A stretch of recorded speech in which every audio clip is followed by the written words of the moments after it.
Oh, it is I, the ocean, and this is the ocean's deep woo, where we do the deepest of woo and have some fun too. Um, so I do enlightenment with a really healthy dose. Yeah, it does. With a dose of humor, hopefully. Humor, humans. So it's Samhain, or as some of you know it, Halloween or All Hallows Eve. And I just felt I had to come on and say hi a little while. Um, we're going through some really interesting upheavals in this country right now, and I'm not saying that that is not quite unquieting, but I am saying I've been told that we're going to be okay in the end. Um, when we come out of this, things are going to actually be a lot better than you may think. But yeah, we're in a crisis right now. And you know, that's going to happen from time to time. We have had in my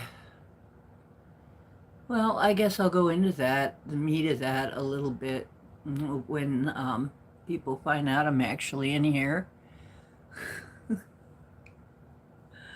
Hello, I'm actually here. Um, but I think we're in a healing crisis. We're we have had some problems in the U.S. that we have needed to address for a long time, and they weren't going to ever be taken care of. Sometimes things have to get worse before they get better, and most healers understand that. And I've seen that a bunch of times. Sometimes things have to get worse before they get better, or appear to be worse. And actually, I've been preparing for something like this for quite some time. And I've been trying to prepare you for something like this for quite some time. I'm as prepared as I can be. The rest, I leave to my spirit team and God, the collective God. And hi there, Tina. I think it's, or Tinks. Ah, Tinks. So small I can't see. I'm gonna get my other. How you doing? So basically, I'm not going to be judgmental about how this excision of some bad stuff is going down, because apparently we've been needing this for the longest time. Elf Forestwood, hi, how are you doing? Raymond Gonzalez, hello. How are you doing? And happy sewing. And Halloween. Samhain and Halloween. All Hallows Eve. Tonight is, I have felt it myself. We have some very strong energies coming in. And, oh, you're Italian. Good for you. Hello. Happy Halloween, yes. Raymond Gonzalez, how you doing? Yeah, we have some very I could feel it earlier today, and I've been warned that this was going to happen. We're at a solar maximum at the same time as our magnetosphere is at its weakest. What does that mean? That basically means that energies from the sun can reach this planet a lot deeper than they normally go.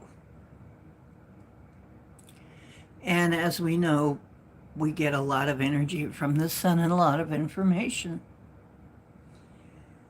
The sun is actually a relay station, if you didn't know. Maybe you don't know.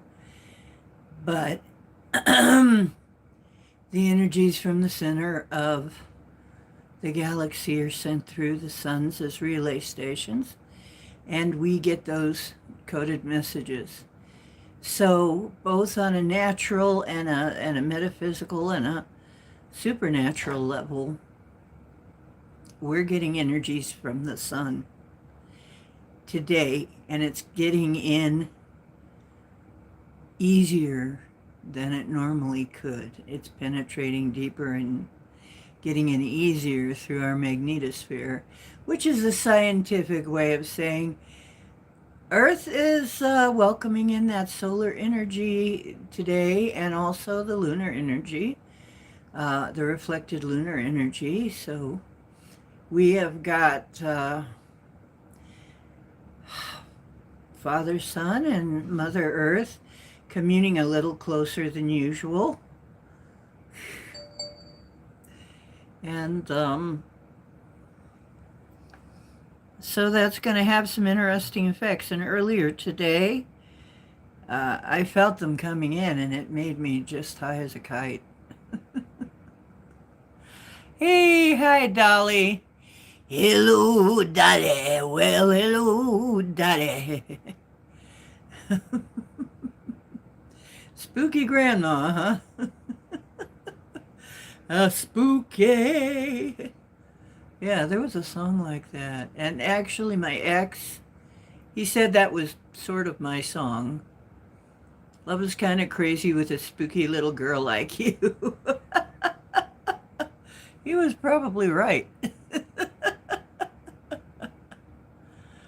Oh, your porch light is off. Oh, good for you.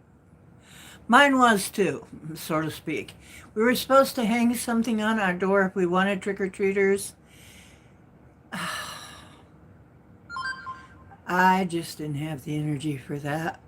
If I was going to do trick-or-treat, I'd want to do it all in costume and do the whole thing, you know. You're going to drink my blood. Oh, okay, well.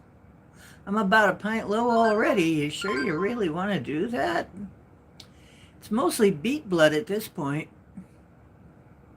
I can give you a nice glass of beet blood. You know what? I made some awesome pickled beets. I used my own recipe. They're ginger garlic pickled beets. Oh my gosh, they're so good. I'm drinking the freaking juice out of this. You know, I'm like trying to keep myself from drinking all the beet juice off of my pickled beets, because it's kind of like pickle juice. You get a taste for that stuff, you know. So I'm making some awesome food. But anyway, you probably wonder, Bobby Carr, please tell us your favorite Halloween. What you mean, like a Halloween story? Do you want like a spooky, scary story, or do you want a more spiritual story, or do you just want a story of the supernatural that I have experienced? Because I've had all kinds of things happen. When I was younger, I used to work at a place called the Civic Theater that was known to be haunted. And it actually did have many haunted rooms, or several haunted rooms. And I, having worked there, I was working there as part of a group who was getting money together to get it restored as a historical location, because it was really one of the oldest theaters in the area. Beautiful, beautiful place. And Um, so I had built a set, which was part of what we did. I had built a set, and then we had a haunted house. But we really did have a haunted house down there. It really was a haunted house. So it was like um, I saw the white lady, and I was down in what they call the Elizabethan dressing room, getting ready for my role as one of the haunts. And I'm getting ready, and all of a sudden I look in the mirror and I saw a woman who was not me looking back at me. This, whoa. And she was all in a white dress, and somebody was helping her get dressed. And it looked like somebody was pulling on her corset strings. And I'm looking at this, and it was just there for like a minute, and then it was gone. And I'm like, okay, what the heck did I just see? Later on, up on the stage, and this was like a whole nother time, I felt like somebody was following me when we were in rehearsals. And I knew that my friend Bonnie was all dressed in white like a ghost. And I turned around to say, hey, Bonnie. And it wasn't Bonnie, it was this lady. So I saw the white lady, but then she just disappeared. Because, of course, it startled me and it snapped me right out of it. So I'm like, whoa. Yeah, something's going on here, right? Um, so that was my introduction, part of my introduction to the ghosts of the Civic Theater, which has been cleared now by one of my friends named Carrie. She went down there and cleared it. But I think it was her. But yeah, it was very haunted. And then there was the time that all of the toilets started flushing at once down there. And I mean, there are a lot of toilets down there. This was built back in the day. You know, a lot of toilets. They didn't just have one or two stalls, they had a bunch of them. And every toilet in the place started flushing at the same time. And some of us are there and we're going, what in the heck is that? What's going on? And the guy, who we called Buffo at the time, was working down there. He said, oh, that's just the old maintenance man. I guess he died here, and he does that every now and then to let us know he's he's around. And we're like, what? Everybody just accepted it like, yeah, that's just the old maintenance man. He's just saying hi. He does that. He thinks it's funny. By the way, did I mention that I live in Ohio? Ohio, Weird Ohio has its own volume of Weird America.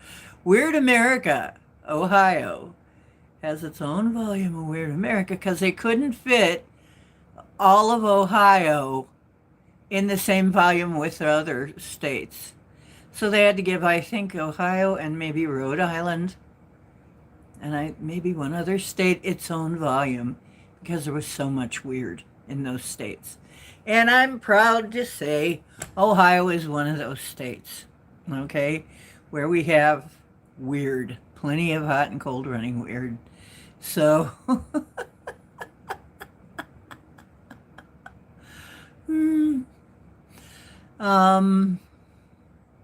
now,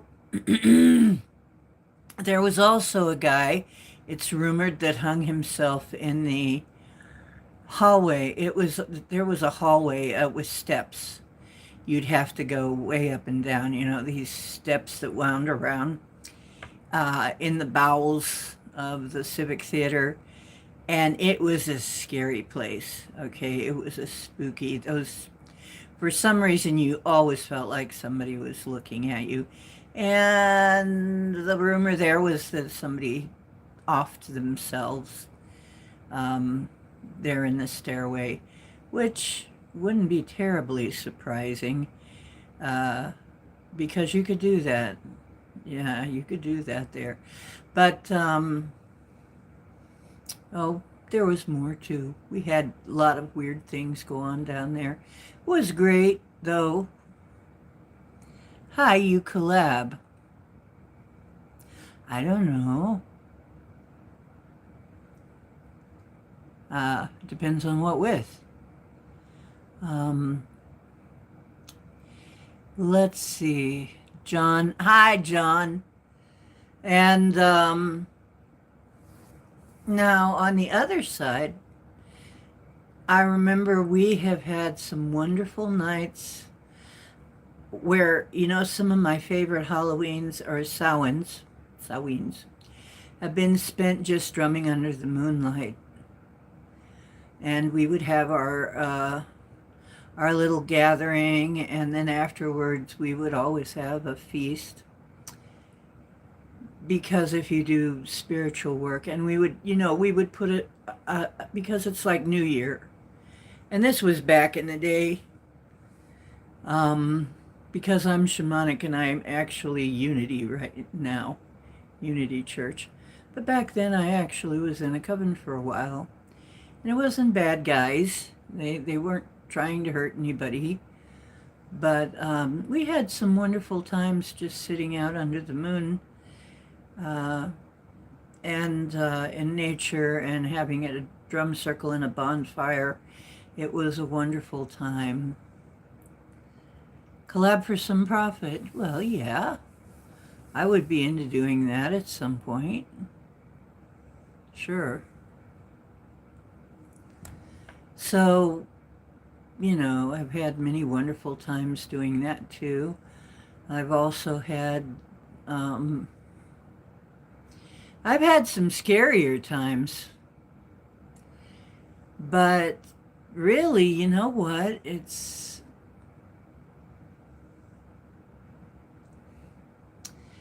not, how can I say it? The supernatural, like ghosts, if you're a medium, especially a shamanic medium like me, ghosts are just normal. You deal with that all the time. Ghosts are just normal. They're just people who have passed on. They look like people. Now, there are some things that don't look like people. And they're not nice things. And I've encountered them too, and I've had to get rid of them. So, but that's something you learn to do. And you learn how to protect yourself. And you learn how to get rid of things. And so, but really, this is a time of year to honor the deceased ones, the other realm, the other side of reality that we visit when we die.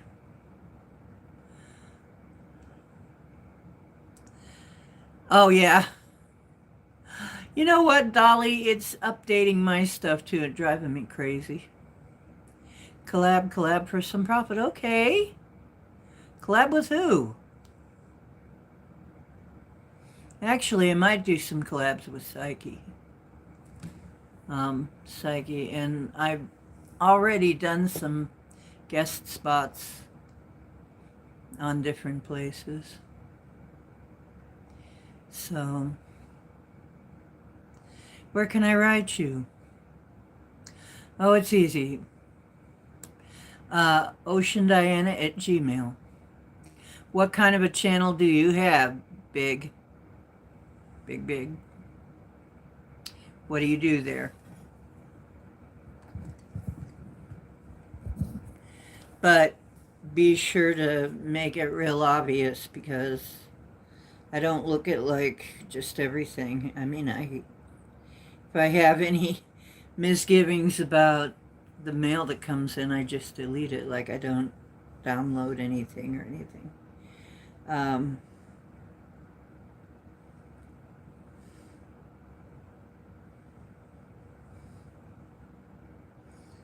So let me actually...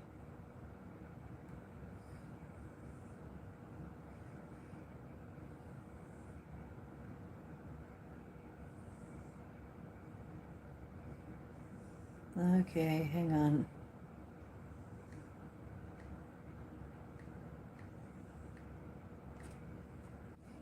Anyway.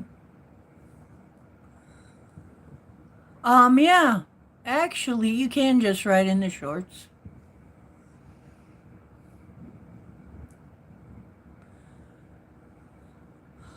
What? Who's Miss Pearl? And Barry, I'm about to put you in a timeout. What the hell are you talking about?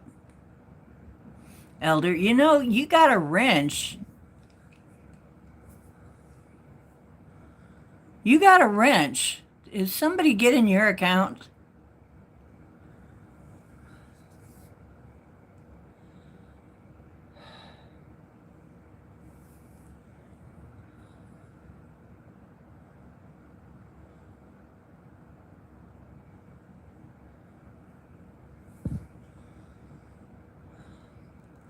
There. What happened to you, Elderberry? Are you okay?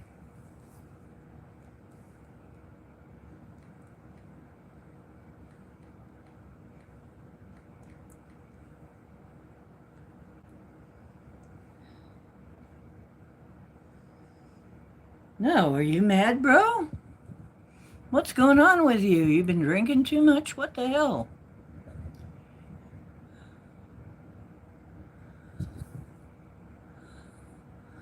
Who is Delaney? I don't know of her. Never heard of her. And she mentions me? Should I should I lawyer up and sue the fuck out of her?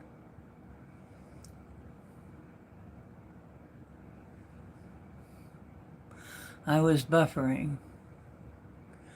Oh, I expect things are weird on Halloween. I kind of expect things to be weird. Has anybody seen Chloe? I know somebody said she's okay.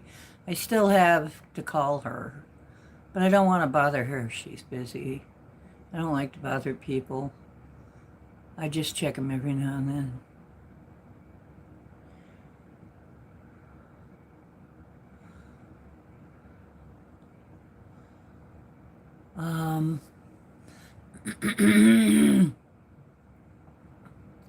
Okay, Barry, then I don't understand what the heck is going on. But if you say Delaney Pearl Jones says something about me doing something, I don't know who the heck she is, and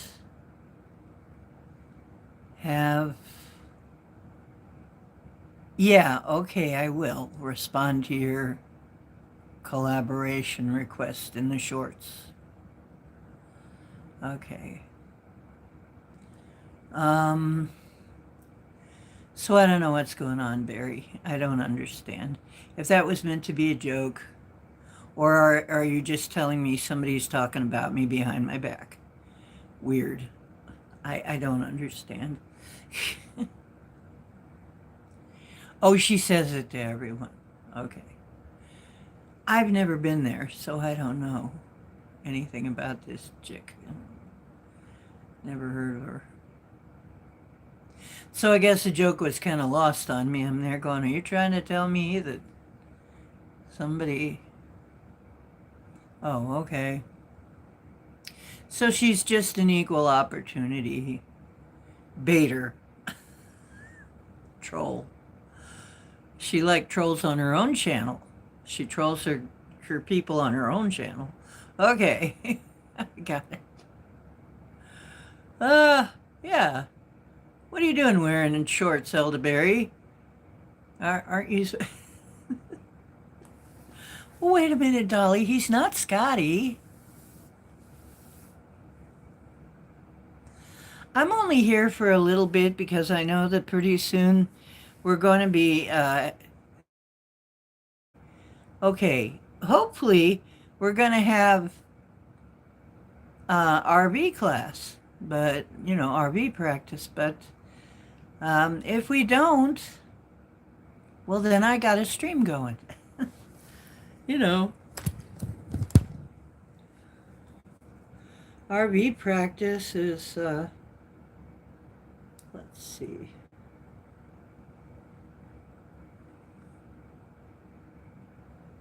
Dum, dum, dum, dum. Let's see how that's doing. Nope. I don't see any notification of John's class. So I don't know. I guess we're out of luck for that for tonight. Oh, the time has changed.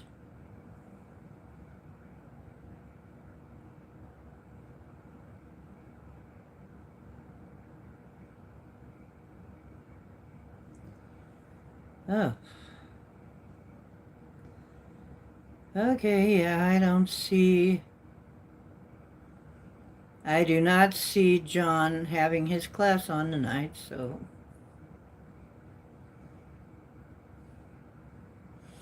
Yep, but I wanted to see you guys and say hi on Halloween. How you doing?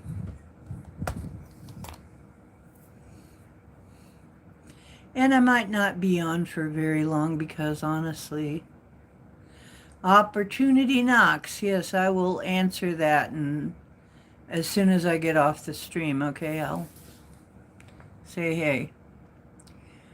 Ah,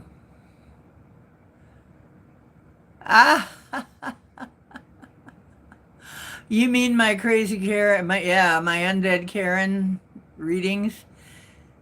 Now that really was annoying because it was going viral and I had 500 views overnight. I looked the next morning, I had 500 views already. I'm like, oh wow, for Crazy Karen, right? For a Crazy Karen video, we're going to have her on again. But then, by the time I looked later that day, it said 56 views. What?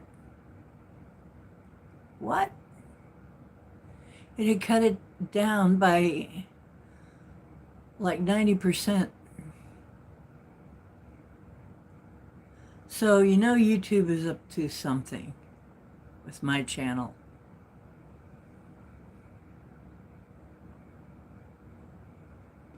Thanks. Yeah, I couldn't figure out what you were talking about.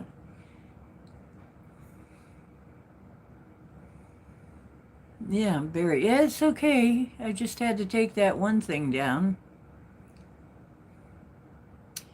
Anyway, I just wanted to come in and say I miss you guys. I'm thinking of you on sewing. I'm going to try and come in tomorrow in the daytime if I can, a little bit, and maybe we'll do some singing and stuff to celebrate. But I just wanted to come in tonight and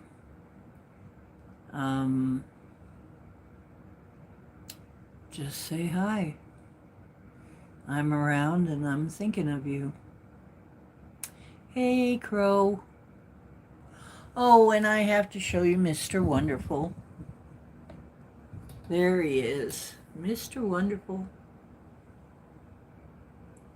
There he is. He was mad at me today. Something was sitting here in his spot where he likes to get his belly rubbed, and he was so mad at me. He was so mad. He wasn't speaking to me. He wasn't speaking. Then I took the pillow away and let him up on his spot. He's like, okay, now you have finally mollified the furry little dictator here. He expects his he expects to be obeyed. Don't you, you little knucklehead. You were mad at Mom because something was sitting in your place. No, Mommy doesn't love that more than the kitty. Mommy still loves the kitty. Yes, Mommy loves the little kitty. Look at that little white belly. You're so cute. I love you. My little boy baby.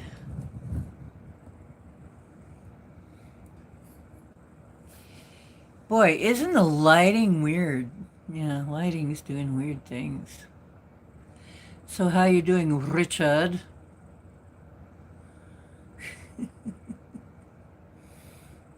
I just had to come in a little bit and say, hey, how you doing? Happy Samhain. Happy Halloween. Happy All Hallows. All of that.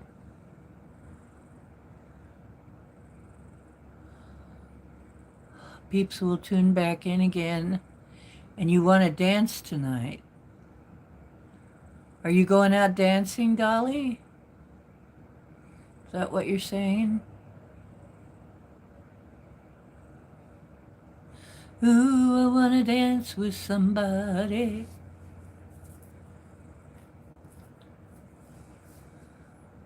Oh, I just told some. Have I had any odd ghost stories? Well, they're not odd here in Ohio, and they're not odd when you're a medium. When you're a shamanic medium, there's nothing odd about ghost stories. I hate to tell you, but they're very normal. But I will tell you that I grew up in a haunted house. I saw stuff, apparitions in my bedroom all the time. And strange stuff happened around the house all the time. I will tell you that the next place, that every place I've lived up to this place, right here, right now, has been haunted here in Ohio, every one of them.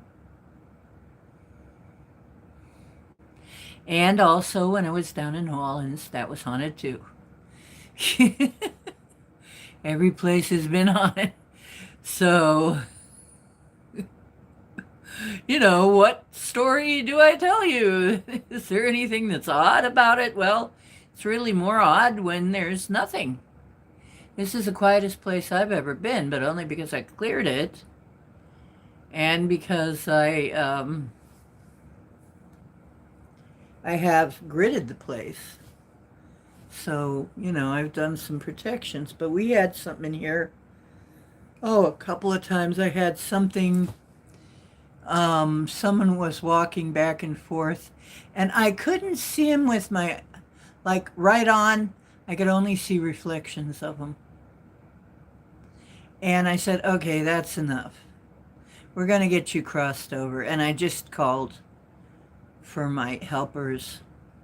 And I said, whoever that is, if they're a spirit, we got to get them crossed over.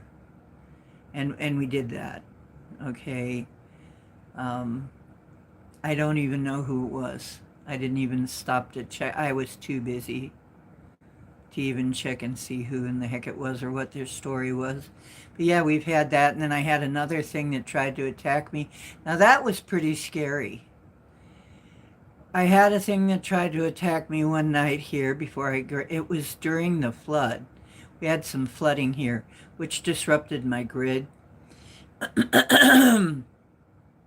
And something tried to follow me here and disrupt my sleep, and it attacked me in my sleep. And it was this thing that its whole head was, it was just a very strange, like I couldn't see its face. It was just like its head was just all hair, and the rest of it was a body that was it was brown. I think it was a person, a manifestation of some person. I even think I knew who it was. The guy's got a problem. He's got a spiritual problem.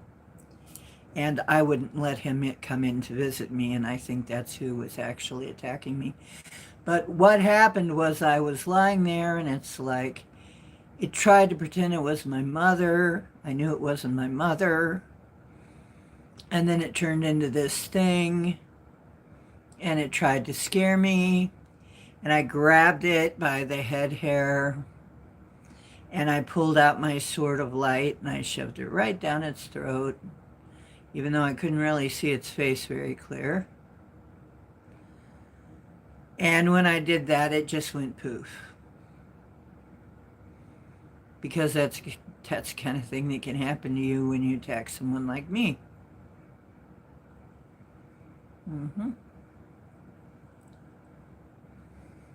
So, yeah, this was in my sleep, and then I was half awake. I woke up, and I'm still seeing this thing. I'm like, okay, you're gone, pal. Whatever you are, whoever you are. But I think I know who it was. It was somebody that was, and I know he does stuff. It was somebody who was projecting himself, trying to be scary, and mad because I wouldn't let him back into my life.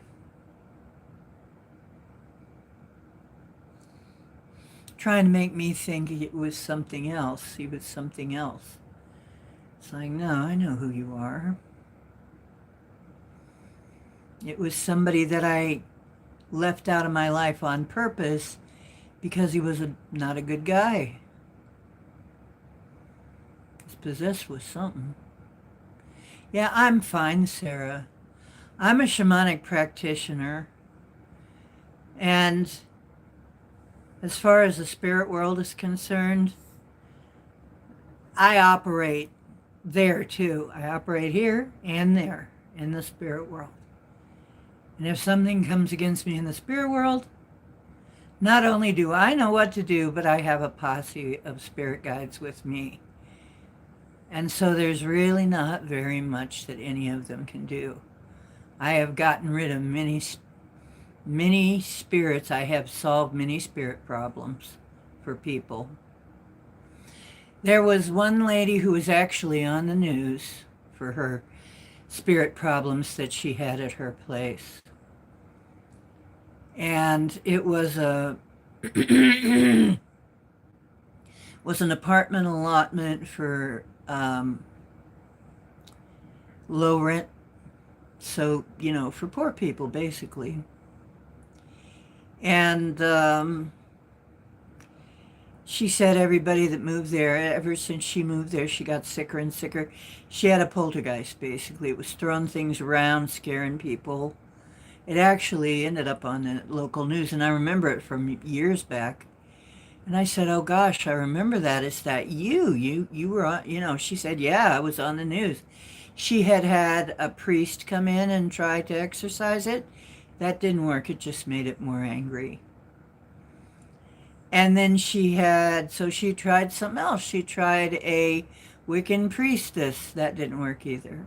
Just got more angry. And so she didn't know what to do. Then she met me on a bus. I was just riding on my way home. And she said, I don't know why, but somehow I feel like I can talk to you about this. I said, what? And she said, my place is haunted. It was like she had some kind of an instinct. Because she had some gifts too. She said, my place is haunted by a poltergeist. And I said, oh, yeah, you're talking to the right person. And she said, can you help me? I said, sure. We exchanged phone numbers. I talked to her a little bit. She was okay. I took her phone number. She took mine. I called her up. And I started to talk to her about it. And as we started to talk, I started to see her place. And this was where I realized I was bilocating. I realized at that point I was actually there. And I'll tell you how I know that. I started seeing something. First I saw a horizon line. Then I started to see mist. Then I started to see these figures in the mist of people that were walking towards me. And I said, oh, I think you have spirits. You have spirits all over the place. Well, that isn't good. that energy will affect the living. So I am looking at these guys and I'm talking to them mostly in my mind, but I'm also trying to talk to her on the phone. And I'm finding out there's like 35 people, 35, 40 people, spirits. And they're all stuck for some reason. And they all have their different reasons that they're stuck. It was kind of sad. One little girl was waiting for her parents to come get her. We took care of her. I have a special guide that takes care of children, makes sure they get to where they're going, that I trust, and he's really good at it. And then I have, of course, Archangel Michael helps me, and I have other beings that help me. I have a whole team of angels. I have other guides. I have ascended masters. I have all of that,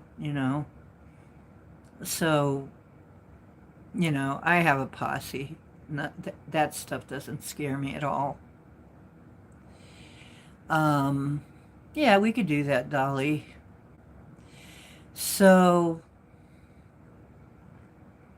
one by one, and sometimes in Mass, I was talking to him and saying, there's nothing to be afraid of on the other side. A lot of them were afraid they would get judgment because they did something wrong.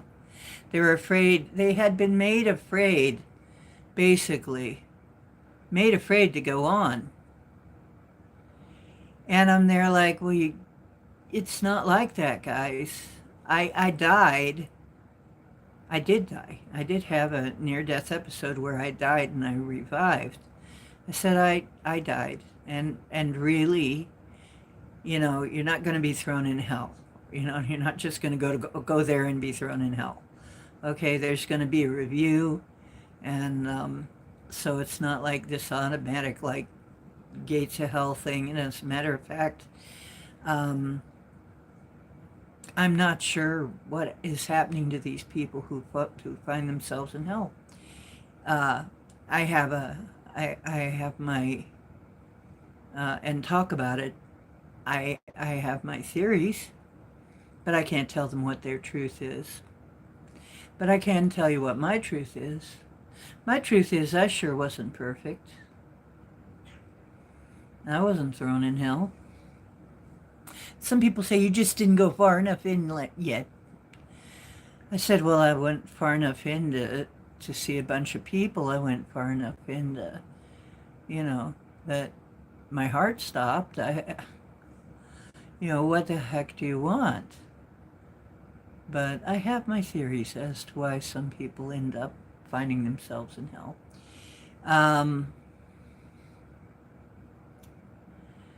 How to find our ascended masters. Yeah, we have. Hi, how you doing, Winston? Winston Smith, Categoy.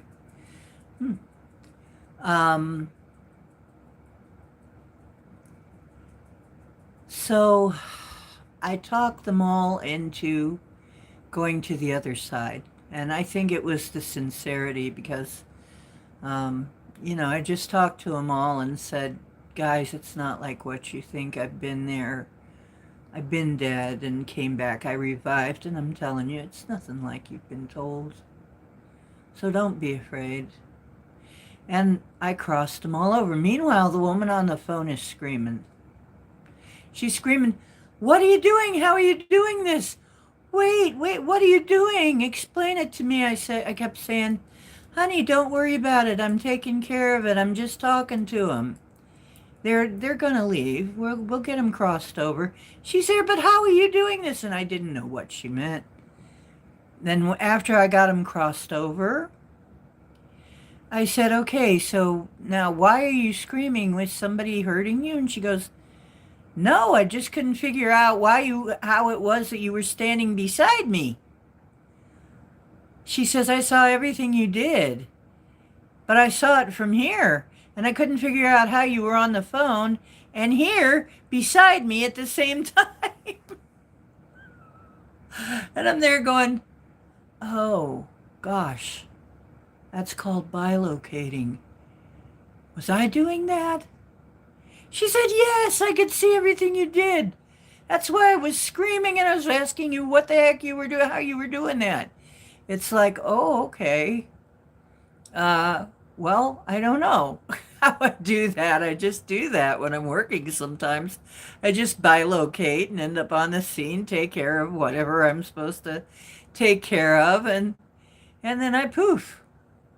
She says, yeah, you're not here now. And I said, oh, I'm done with my job. But to me, that's just normal. That's just what I do. I never thought about it. And then I thought, oh gosh, that's bilocating. I guess I can bilocate. I mean, is that crazy or what? I didn't know that's what I was doing.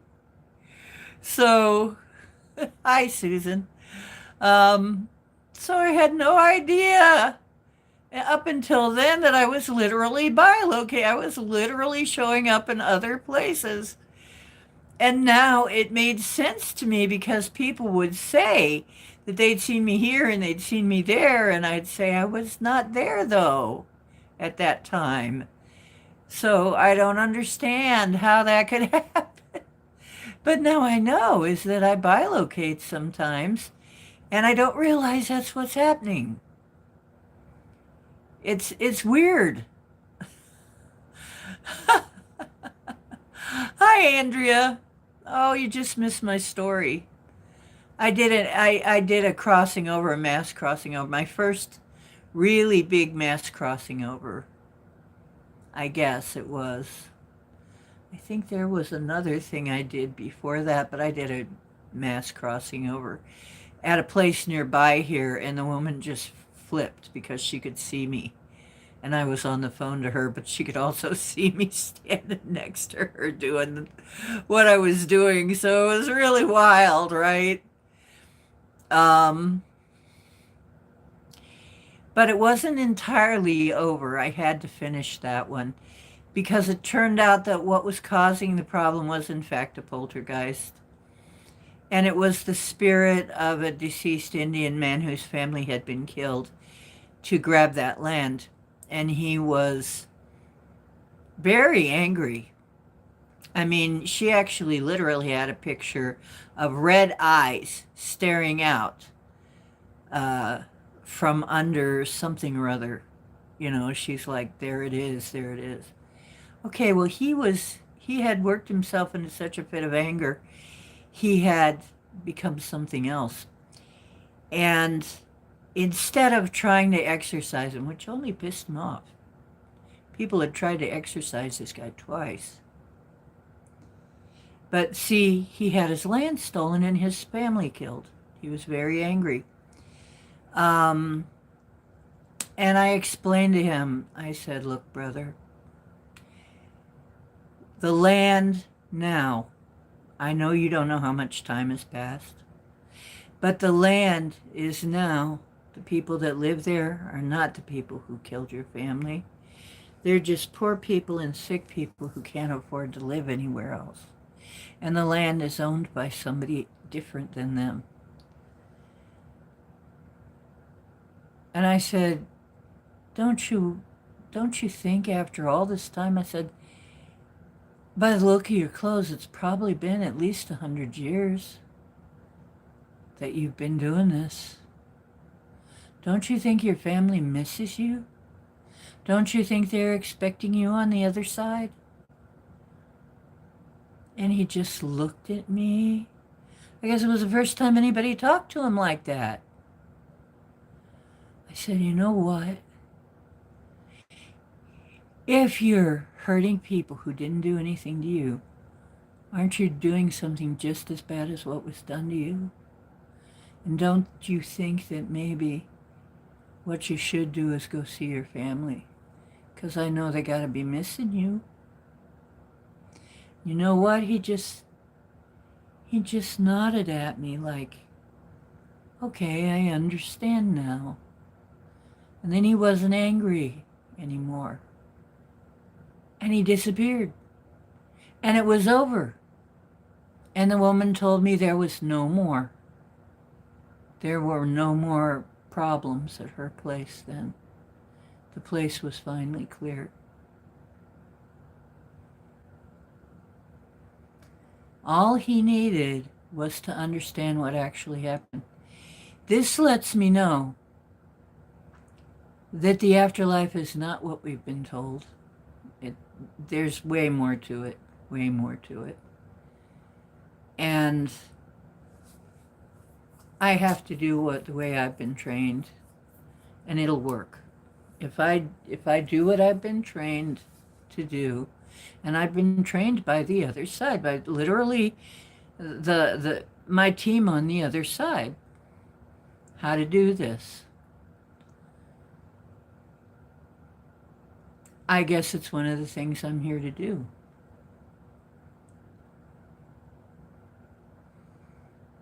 Hi. Yeah, none of this is crazy for me. I'm a shamanic medium, and this is my life. It's the kind of life I've had. All my life, I've lived in a haunted place. All my life, I've been negotiating with spirits. All my life, I've had to learn how to deal with them. Good, bad, ugly, nice, weird. All my life. This is the quietest place I've ever been, but only because I cleared it out. However, right outside, I got sucked outside because I kind of get pulled to where I'm needed a lot of times, which is why you don't always see me. Sometimes I'm needed somewhere else.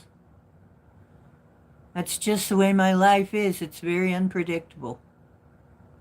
So I'm sorry. It really makes it hard sometimes because it's like, why aren't you on time? Well, my spirit got sucked over here where I had to take care of this problem, okay? So I got sucked out to the parking lot, onto the other side. Now, across the way a little bit is basically a place where people go to in their life, go to pass on. It's a hospice type place. Not to take their life, but to, pass on because they're sick and get care. So I'm standing in front of this lady. She's standing out there in the driveway of this place. And she's mad. She's upset. She's screaming, why can't I get any service around here? Yeah, I'm telling you, an afterlife Karen. But I don't blame her because she was confused. And I noticed she's in a dressing gown. She's in a nightie and a robe and slippers, little slippers. And I said, hey, what's the problem? She said, oh, gee, I'm so glad. She said, someone's listening to me. I can't get any service in this place. Nobody will listen to me. Nobody will take care of me. I don't understand what's going on here. And I said, okay, well, brace yourself. I know you're not probably going to like it when I say this, but honey, you were sick, right? You've been sick a while? She said, well, yeah, I've been sick. I said, honey, you passed on. She said, no, I didn't pass on. I'm right here. I said, yeah, look at where you are. It's snowy out. Look, you're in a driveway of the parking lot. You're dressed like that. Are you cold? And she says, no. I said, look at your feet. Your feet are in the snow. Are they cold? She goes, no. And then she looked like she was going to cry. And I said, honey, don't worry. It's not that bad.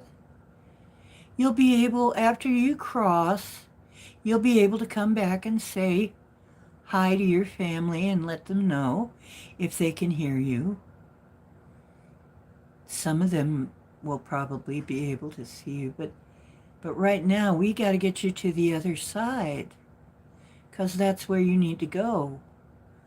It's kind of like they need to help you so that you can adjust to your new status. I'm sorry, but that's why nobody's paying attention, is they can't see you. Well, how can you see me? I said, well, I'm a shaman. No, I'm a shamanic medium. She said, no. And I said, look, just be ready to go. I'm going to call an angel. I'm going to call my angels. We're going to take you across. You're going to be safe. You're not going to be hurt. I've been dead. I can tell you it's not bad. You're not, going to go to fiery depths or anything right away or nothing like that. I don't even think maybe at all. I don't know what your beliefs are, but don't worry about it. It's not bad. It's not bad. And so I convinced her to go. I called some of my angels, and a couple of them helped her across. And she went, and then, that episode was over. But I thought to myself, this poor woman, it was another case of she didn't know she was dead. This happens. And I'm there, how does this happen? I mean, people are just confused sometimes. That's why they don't go on.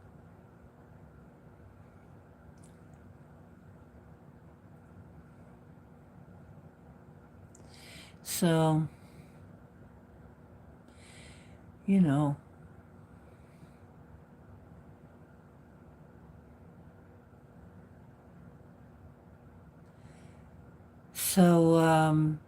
what? If you want to talk to him, you can just think in your mind about him and say, hey, I didn't know it was you. If you want to talk, we can talk. You can still get in touch with him. But if you can't hear him and you can't see him, this is why I've been trying to help you guys. Get your frequency to where you can see these things. It would help you so much. I'm sure it was something we could all do at one time. At one time, we could all do this. Part of my job, I feel, is helping you guys get that ability back so that these things don't happen like that. We can help each other. Oh, you did get him back and you had a giggle. See, there you go. People think, I had my helper, she was convinced that everybody that showed up might be an evil thing. And I said, not all of them. Some of them are just your family. She used to be afraid, but now she knows me better and she's not afraid. I said, some are bad. You don't want to deal with those. I will deal with those, though. I'll get rid of them. But the ones who aren't bad are just your relatives and friends who died. And they show up all the time for people, especially your parents and your close friends will quite often show up and try to communicate with you. Yeah. Happy Halloween. Hi, Alan, Simone, Simon.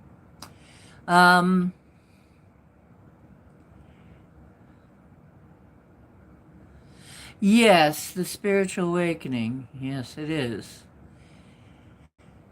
I've been doing that for years now. For 6 years, I've had this channel. And I'm sure the stats have been messed with because, like I said, I had something going viral 1 minute and the next minute they said, oh, it only had 36 views, really. And it wasn't processing. For some reason, it wouldn't even let me see my own video for a long, long time. And so I know this channel has been messed with.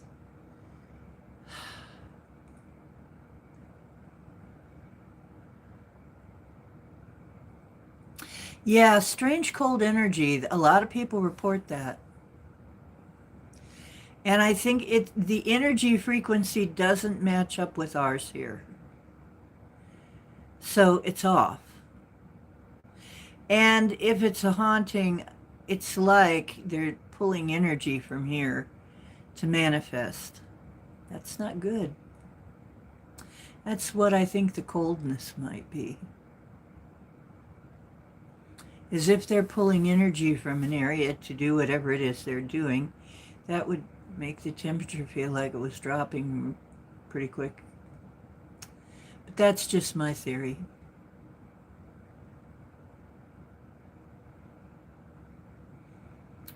Because if you haven't gone on, there are things that you go through on the other side that they take care of you, and that you change, you are able to then come back and not be a drain. But if you never go and go through the process, you can be draining this world. Literally, that's what was happening when I did that mass crossover. People were getting sick because the dead were draining the life out of the area. And that's why we have to do the mass crossing overs and stuff sometimes. And I still do them. I still do mass crossing overs from time to time, and just open it up so that we can round up anybody who's confused and help get them across, so that they're not in this very unfortunate state. Because apparently they re-experience whatever killed them over and over again at random intervals.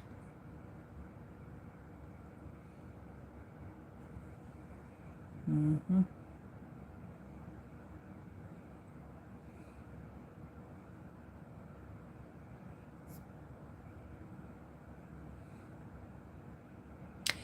Yeah. Well, good that you got rid of it. Yeah. Yeah, see, I figured that out. Why else would it be cold? They're pulling energy from this side to manifest. That's why they have to be moved on. They have to be crossed over so that they can be recalibrated, readjusted.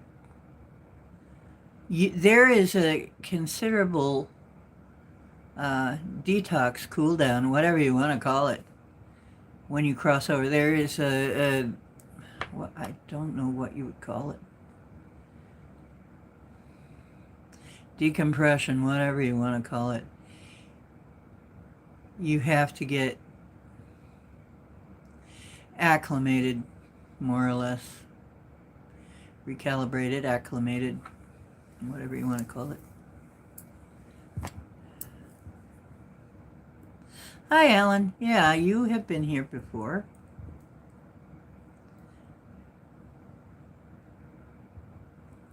Mm-hmm.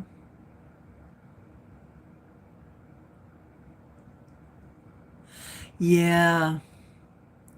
Well, you know what? You're doing them a service by helping them cross. You're actually doing a good service to them, because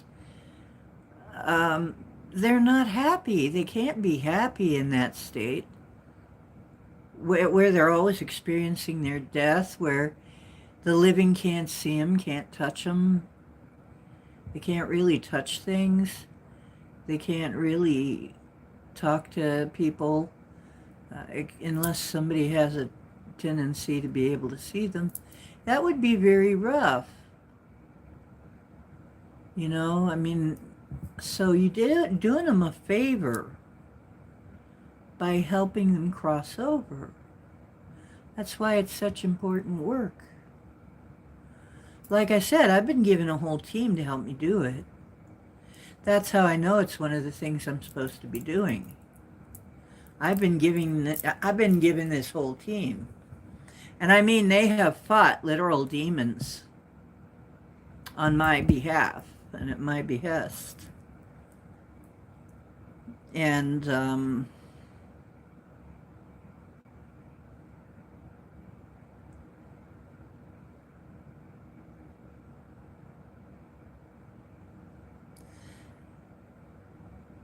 boy, that's been some spooky stuff too. You want some real spooky stuff? I was getting attacked. This was before I came fully into my power. But still, I was protected more than most people. I couldn't figure out why one lens of my glass on the left eye was kept falling out. And I kept having to put it back in and it kept falling out. But I had headaches. And then I was sitting in it. It was so strange. I was waiting for a bus at Mark's.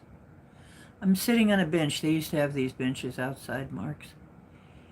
And I was sitting waiting for a bus with this headache, and all of a sudden I just kind of relax and just zone out. And then I see I've got these things flying at me, hitting me in the head, these black things with wings and teeth.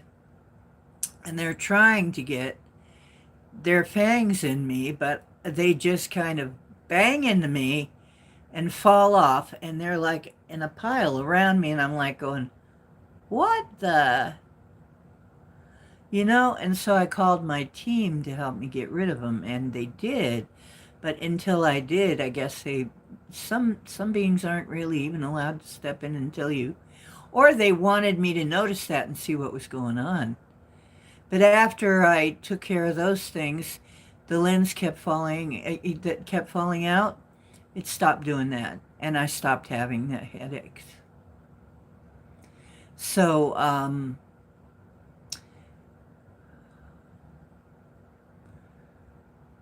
I'm talking about being spiritually attacked, hon. I'm a shamanic medium. Yeah.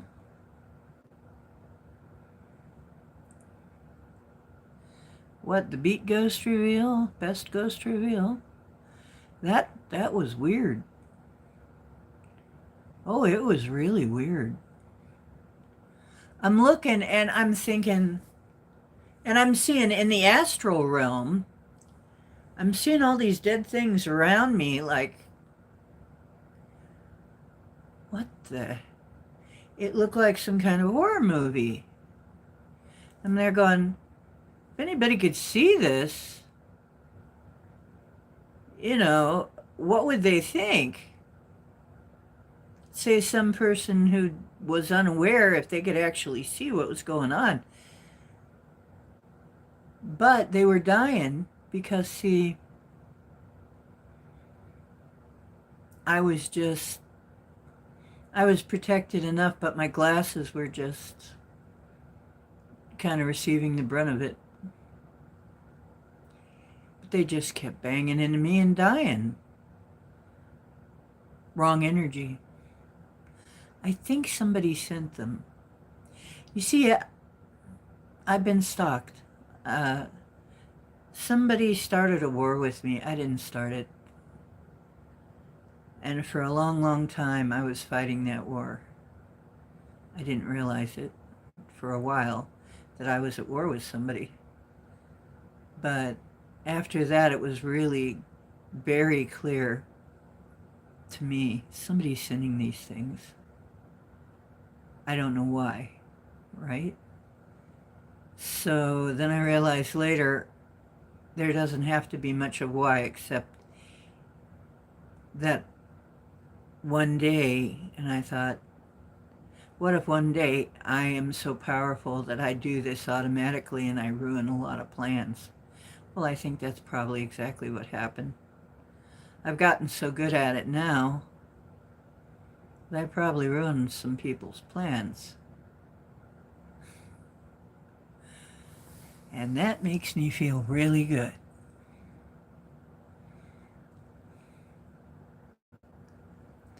Yeah. Mm-hmm. Yeah, that's true. Your spiritual awakening. That I would have these weird things happen. Yeah, I felt horrible. They weren't able to take me out, but they were making me feel kind of sick.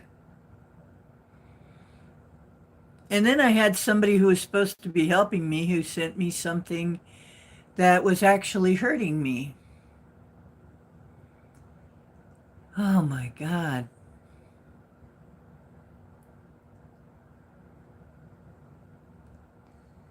So, so yeah, I was just trying to get through my life most of the time. When most of this stuff was happening to me, I was used to weird stuff happening, okay? I was totally used to weird stuff happening. So I didn't think too much about it always. It's like to me, it's just a doggone another weird thing happening. And then I realized, oh God, what if this is what I'm supposed to do? And then I said, guys, I don't want this to be all I do for the rest of my life. Can I please shift into some other kind of position?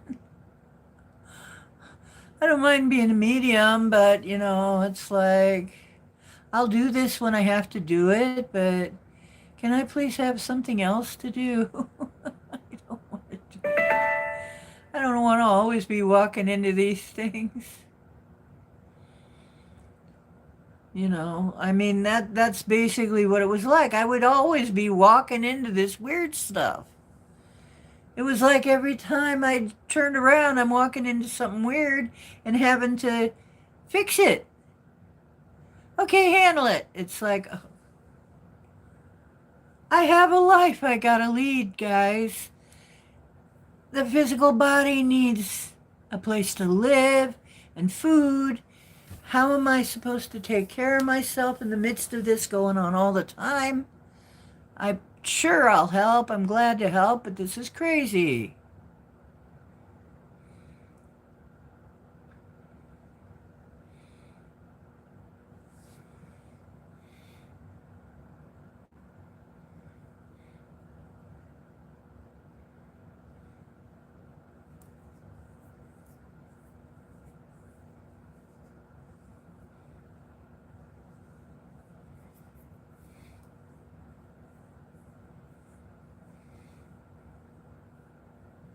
Okay, AA, what do you mean? Like Alcoholics Anonymous or what?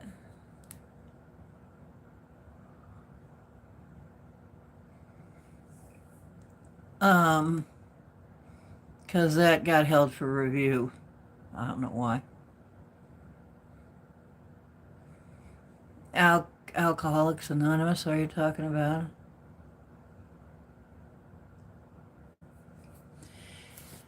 Well, actually, some people, when they get drunk, they do get inhabited.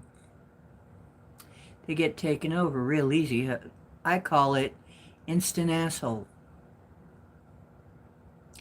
And I have seen it happen right in front of my eyes over and over. It's not uncommon. Some people just have that kind of relationship with alcohol. I don't. I've been drunk as a skunk and never had anything like that happen. That was in my younger days. I'd be drunk as a skunk and never be taken over like that. But some people, the minute the alcohol touches their lips, they are somebody else. Mm-hmm.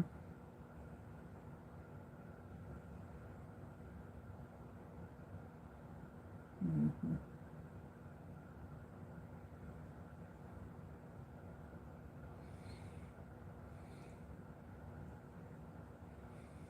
So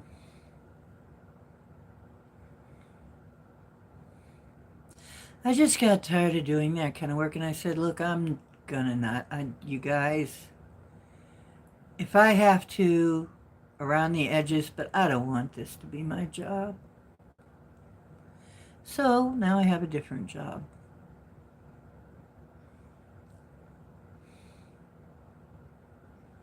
It was just too hard.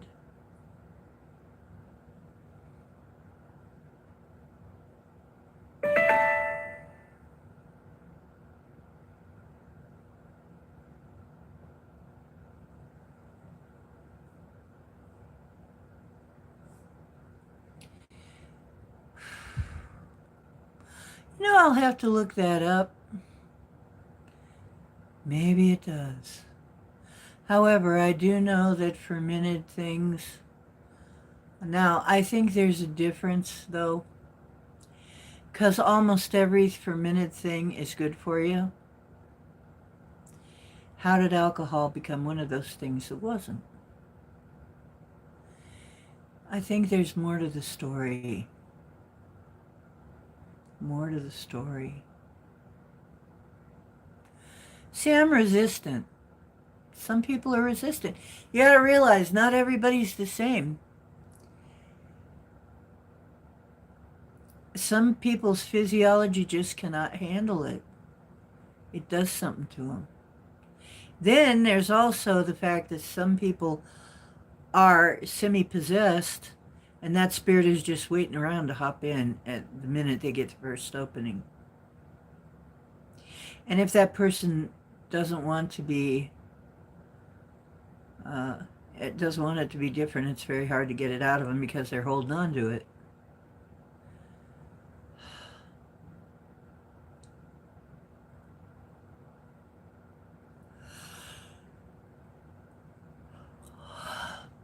Yeah. See, my dad was an alcoholic too.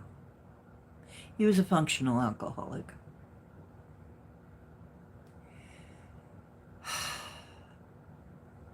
A lot of blue-collar men were.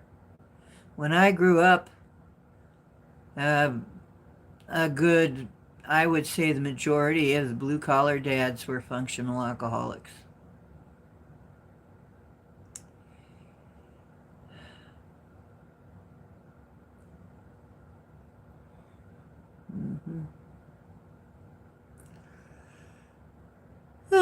Let's see, come to think of it, I stopped smoking about...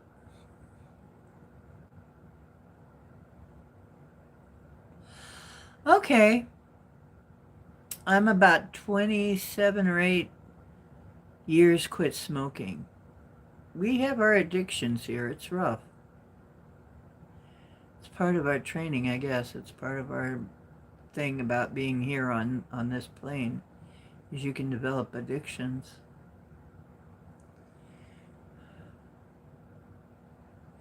And congrats to you.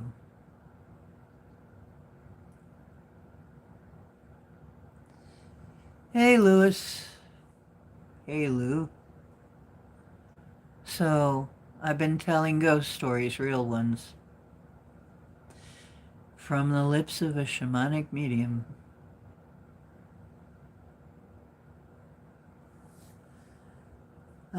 Some of them I've told before, but I don't know. Maybe they hit different at different times. Maybe people weren't listening the first time. I don't know. Maybe they missed that show. I don't know. Or I mentioned it. But I've been doing this. My boyfriend's parents, my ex's parents, actually my ex-husband's parents' place was haunted. I got to see that guy too. The first thing I saw was he seemed to be walking around on his shins in the yard. Then he disappeared. And I told my then boyfriend, and he said, yeah, the place is haunted. I was wondering if you'd see that. So, yeah, I'm there going, I don't know why he was walking around on his shins. It looked like he was dragging his feet through the garden. I don't know how he was doing that. And I thought, wait a minute, yes, I do. Because then Bob said, well, the ground has been built up there. It's been raised. It's been, there's been a load of dirt dumped on there. And I said, oh, so he's walking on the original soil. So see, that's one of those recordings. Those recording type ghosts. Hi. Yes, Mr. Mission, blessed Sawi.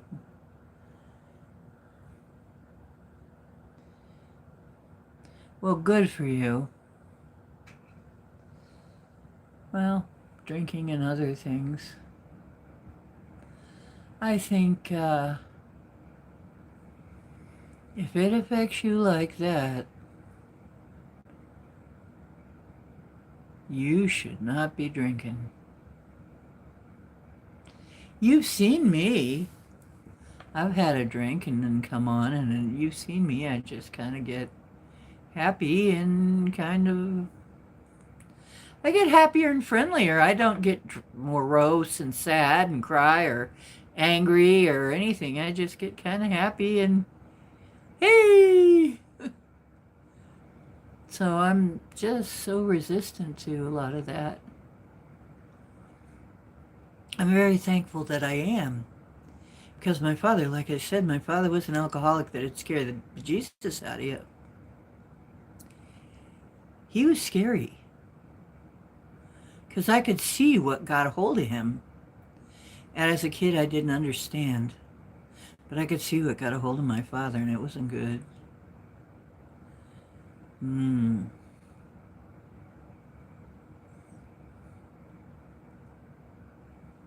Mm-hmm.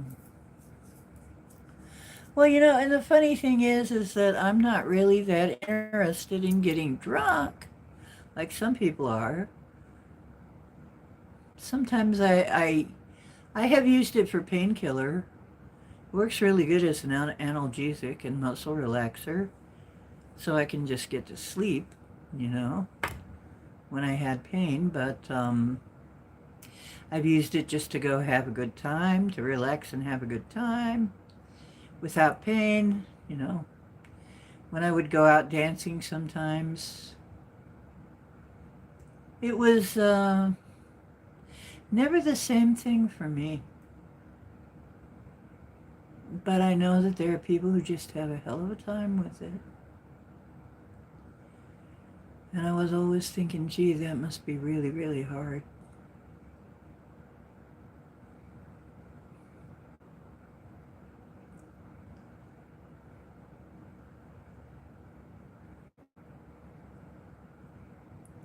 Yeah. Yeah, I stay away from, I could get hold, there was a time when I knew everybody. I was a street musician, and I knew everybody, and an artist. I knew people. I could get a hold of anything I wanted. And I didn't want to get a hold of it, though. I wanted to start. I probably could have had Coke and every other damn thing.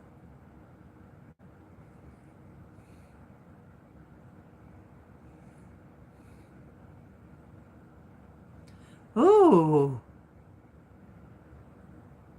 Oh, good Lord, Crow. Were you trying to blow your heart out or something? Jeez. That's that's a hell of a drink, hon.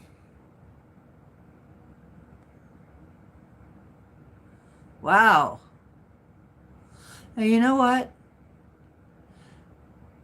I could probably drink you under the table, because I have there was one time on my birthday where they were trying to get me to pass out.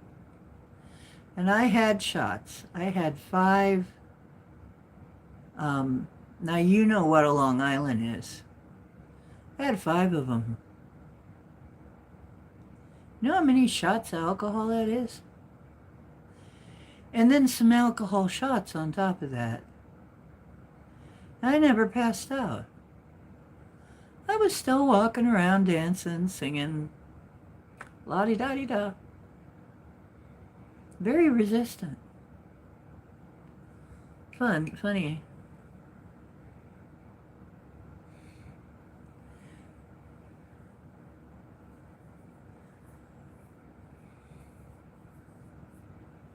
I guess I'm lucky.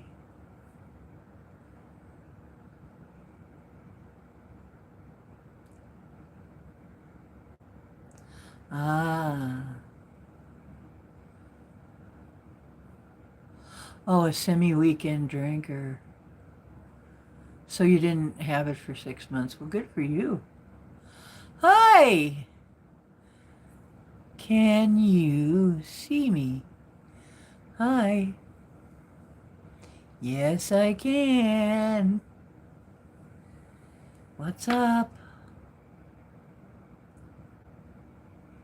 I'm so sorry to hear that, Dolly.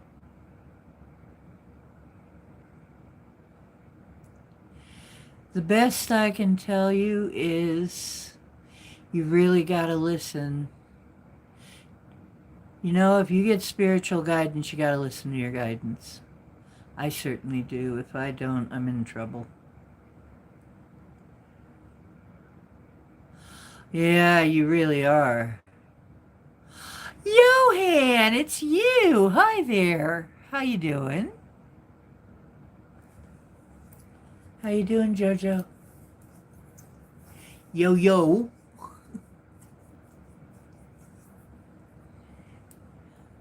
Hi, Sabrina. Yeah, I remember you. How you doing? Oh, geez. Oh, yeah, Crow. Oh, geez, yeah. Well, I know somebody. There is a girl, and actually it's a girl that Jason hangs around with. It's his best friend, who is a woman, who is a lesbian. So, it's not the same kind of relationship, but they go out drinking. She would easy spend $300. But she's not married. She's got no kids. She goes out and she's been known to like a girl and tip her $100. There's one waitress I was invited to go out drinking with them a couple times. She tipped this one waitress $100. She just threw money around like nobody's business.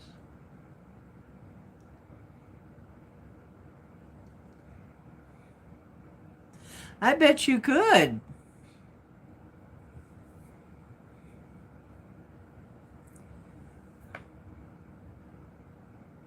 Mm-hmm.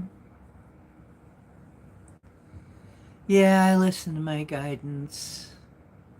Once we learn to do that, we're much better. We do much better. And if your guidance says never, then that means never. Leave it alone. There were a few things my guidance says never. It's like, okay, that's going to be a never for me.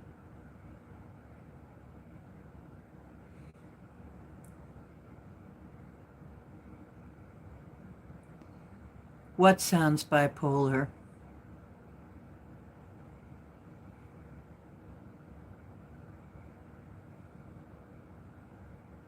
Okay, I'll wait. I'm not sure which thing you're talking about, hon.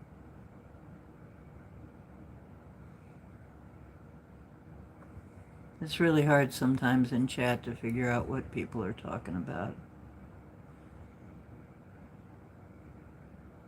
Ah! Did you see the Crazy Karen one? Did you see or was it the other one, the one that I was calling Garnet because of the hair? Which I didn't do very much character acting on that one. No, I did a lot of character acting on the Crazy Karen, on the Undead Karen one. I'm going to have her back again. She was a fun character, huh?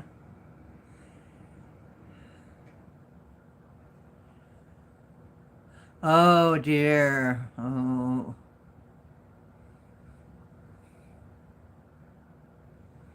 Spooky Crazy Karen.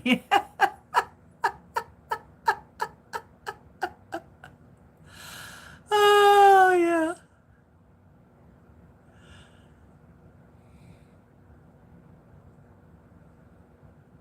Spooky Crazy Karen was fun, though.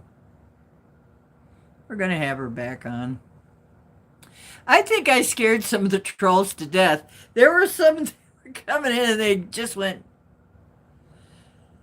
it was like I could kind of hear. I could almost hear. I could almost see, because they're coming in there saying, bro, you need some help.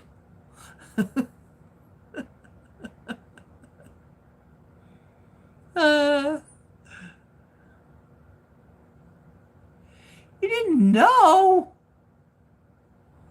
Oh, you love my little tummy rubbing kitty. He's my baby. Oh,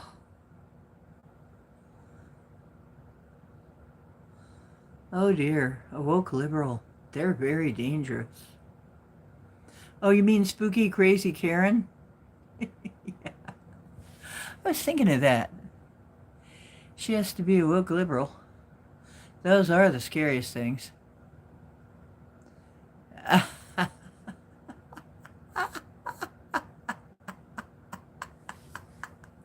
Oh, you have 5 cats? Oh, meow. Little Meowser, there he is. Mr. Meowser. There's Cowboy. That lazy kitty there. That lazy little boy who loves getting belly rubs from Mommy.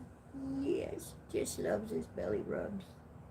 He just purrs all the time.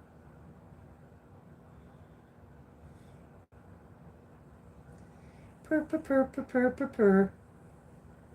My sweet little boy. Sweet little cake.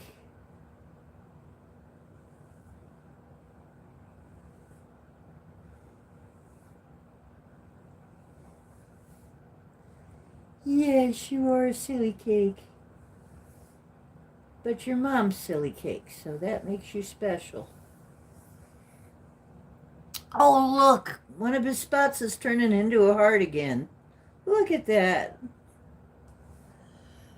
Yeah, that happens.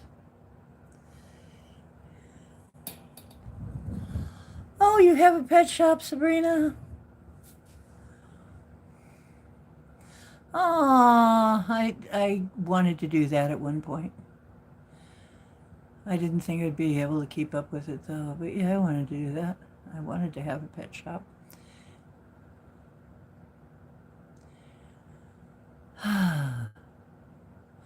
That happens. Sometimes I think YouTube cooks the books. You think Cowboy's an ET?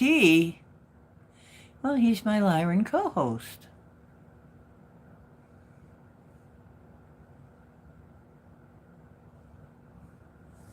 I told you that before. Yeah, he seems like a little ET in a fursuit, doesn't he? He does.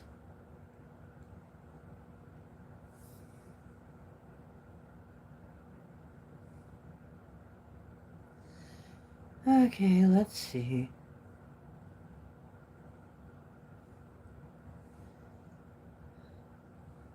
I'm going to go over here so that I can see you better. What you're saying.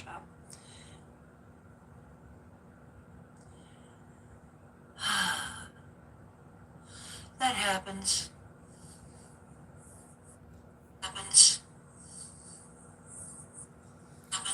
Okay, whoa.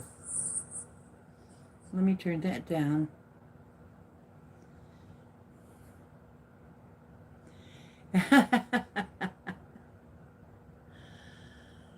Sheriff Cowcat, yeah.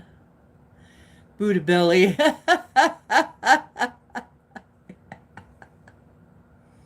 black heart. You never knew?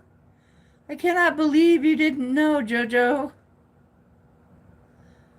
Gosh, I've mentioned it before. I guess nobody paid attention. It's all your fault, Dolly. You scared them all off, all on your lonesome. All your fault. I don't know. We had some trolls come during that, and they're just like, what the is going on here? I could tell they were a little rattled. They didn't know what to say. You know, and they're like, because,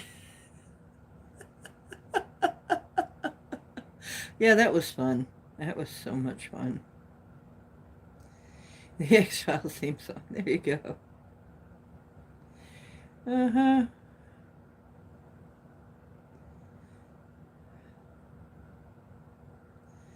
You got a cat and me, you got a cat and me, you got a... What? Your phone battery has 9 left. 9 lives. I handle the trolls well, do I? Thanks. I've gotten used to them. It's like they usually get, oh, how cute, we have somebody up past their bedtime. Yeah, Mommy, let them stay up past their bedtime. Goodbye.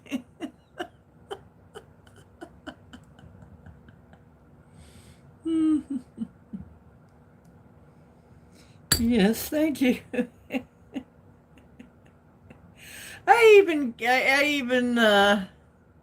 Sometimes I think of little bits in my mind that I can say to people like that, like, but, yeah, because, I've even been harassed by trolls on other people's, over at Psyches and stuff, and I was like, dude, if you think you're going to make me break down and cry or something, it's not going to happen.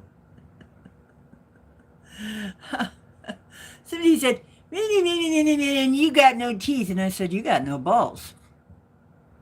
He said, what? And I said, Psyche and I are up here all the time showing our faces. And you're hiding behind a screen doing your shit. And, I hate to tell you, but you got no balls. So who cares what you think?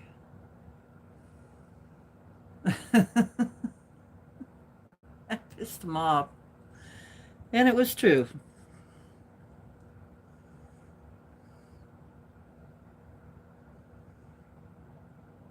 Oh, yeah.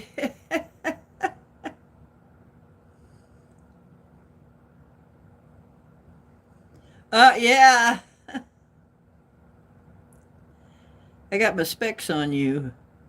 I put a spell on you.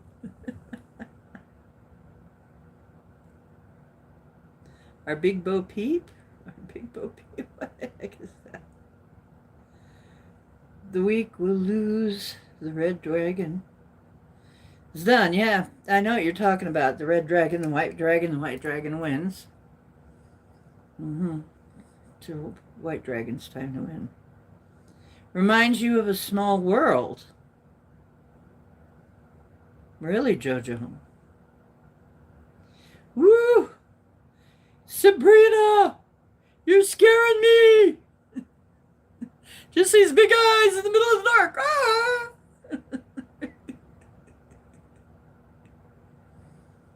Happy Samhain, everybody.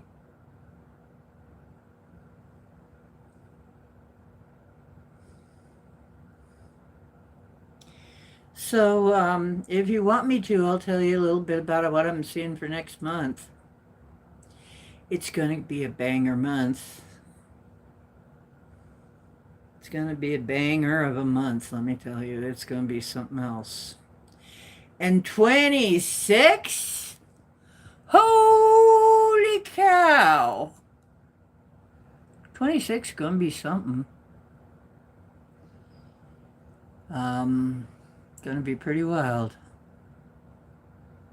We're going to see some things we never thought we'd see. I think either next month or the month after. I think before the end of the year, but I could be wrong. Timing's really hard, but I think we're going to get some disclosure. They will not be able to hide it. After a while, they won't be able to hide it anymore. There'll be too many people interested and too many people saying, no, we've got some proof. We've seen stuff, okay? Because they're telling me their ships are in the sky. They're in here. They've been here. There's more coming. So we're going to see a lot more, until it's to the point where it can't be denied anymore. And people are just going to say, come on.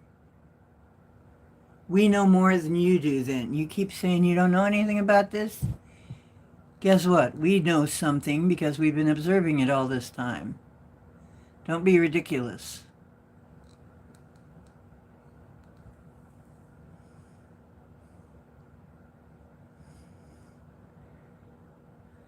Oh, he used to call Luna Salem. You know what? I had one like that. It was weird. And my friend used to call him Salem because he kind of had that kind of personality. She could hear him.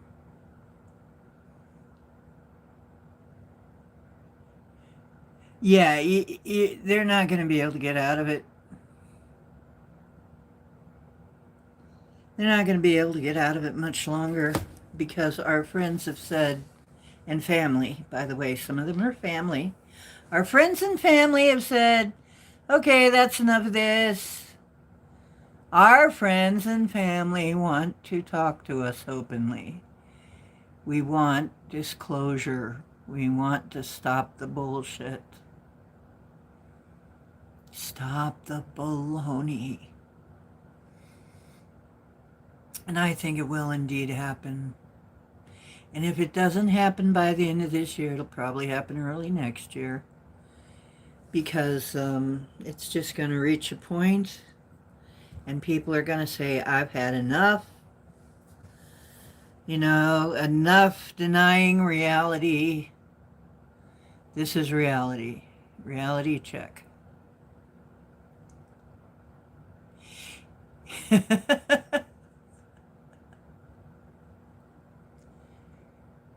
Oh, you better ask Luke. Lewis.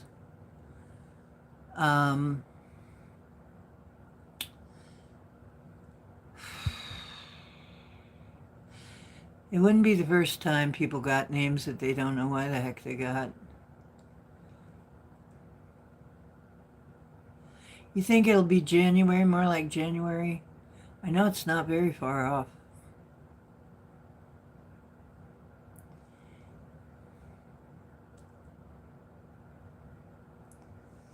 It's not far off.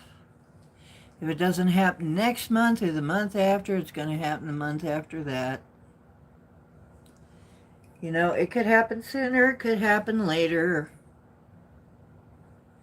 Timing is hard because there's so many ways things can go and so many ways people can choose.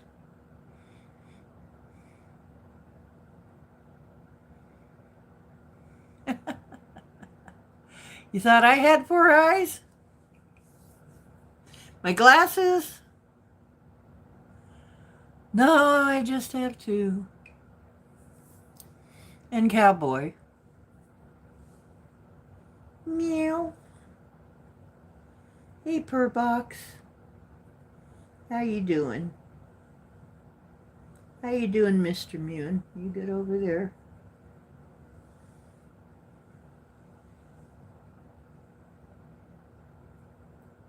Purr, purr, purr, purr, purr, purr.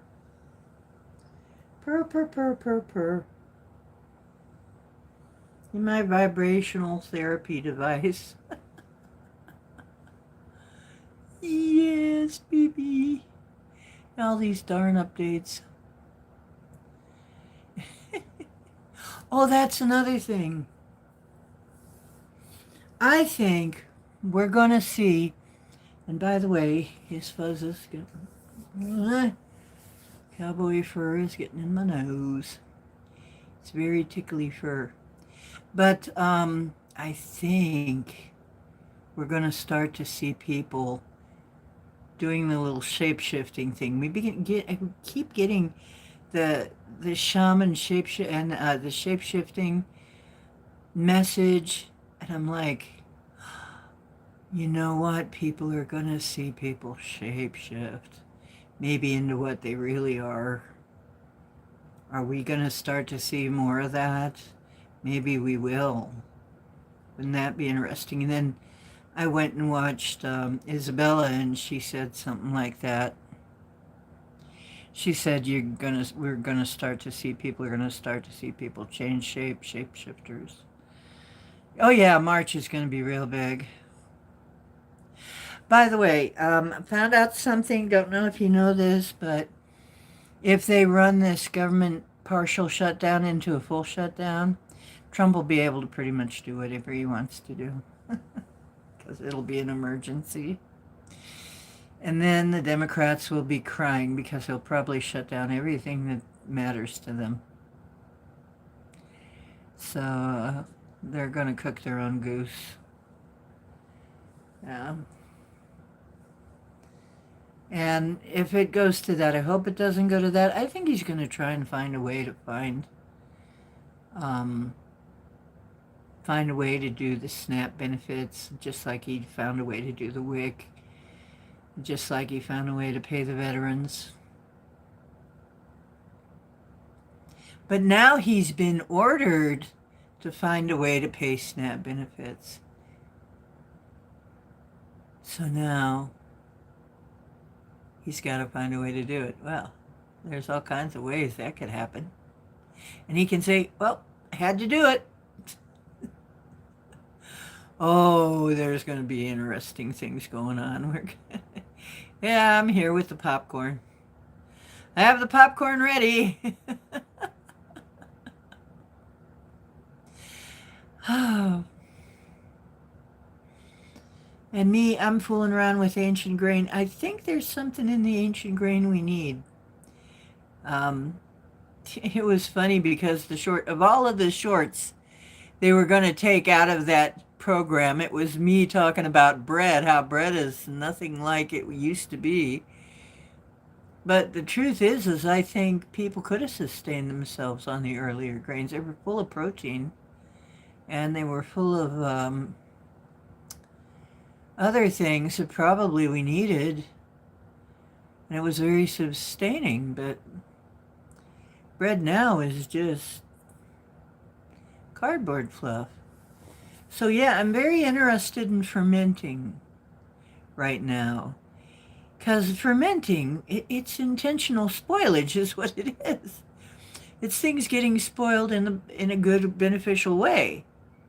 It's growing beneficial bacteria. So, I'm like having to feed these little realities like they're kids, like they're pets or something. Or, when you have a brood of sourdough ferments or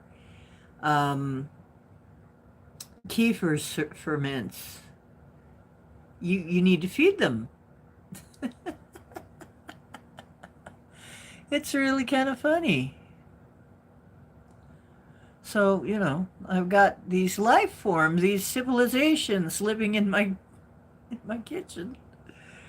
Thousands of little microorganisms are depending on me to feed them every day so I can have sourdough starter. And the sourdough starter eats up and helps break down the lectins and break down the gluten. And it nerfs it so that it's safe to eat. Oh.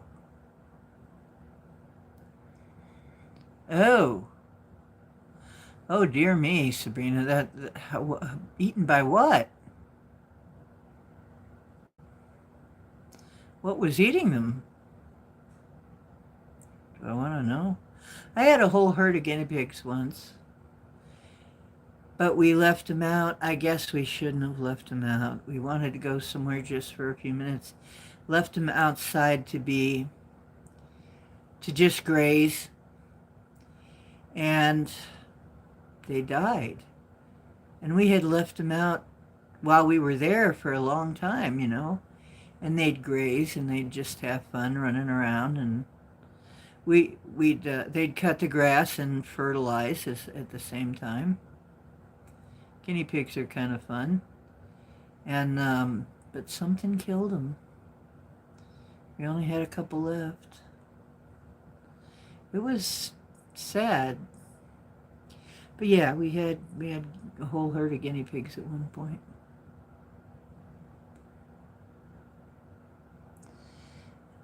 William and Catherine, I don't even know anything about what's going on with them. How long? How long did I have guinea pigs?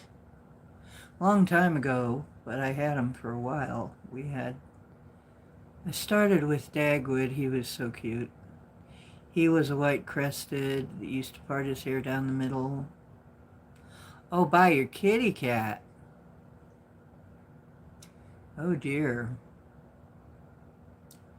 Well, yeah, pets eating other pets, that's not good.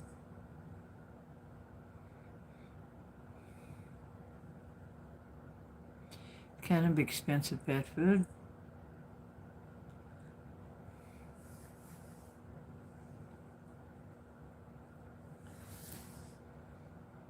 I don't know what the situation was there, but it doesn't sound good.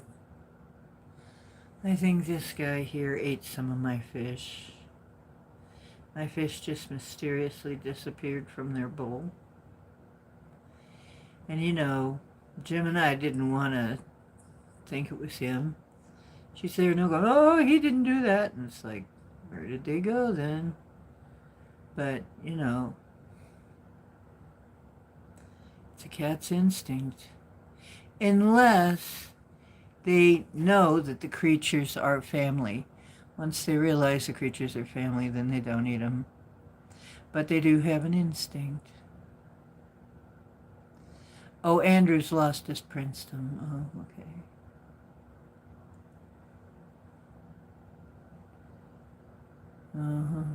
So. Anyway.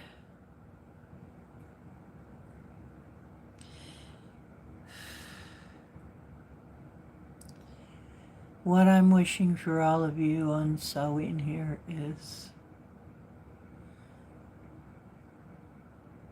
this is the beginning of a new year, a new life, and a new world. We're really going to tip it over now. And I hope you're ready. I've been trying for years now to get people ready. It's going to happen. Things are going to change hugely.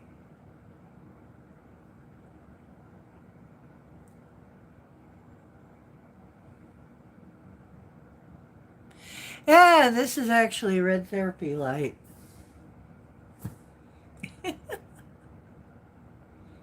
So I figure, what the heck? Long as I'm doing the spooky thing, I might as well get the red light therapy as well. And it's spooky.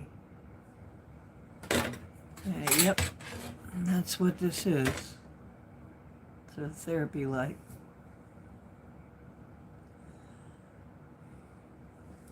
Here, I'll show you.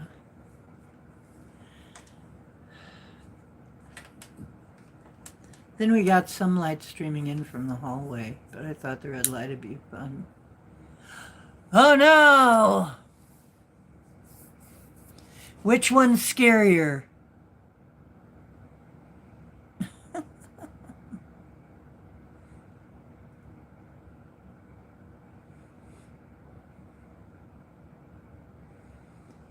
I used to have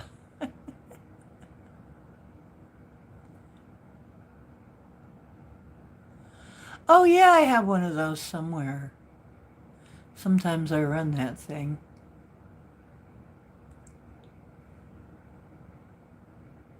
How do you like me in red hair, by the way? What do you think of the redhead look?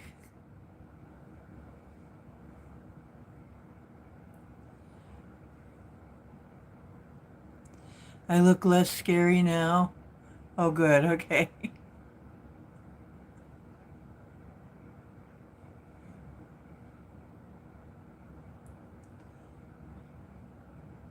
But the red suits me. Okay, good.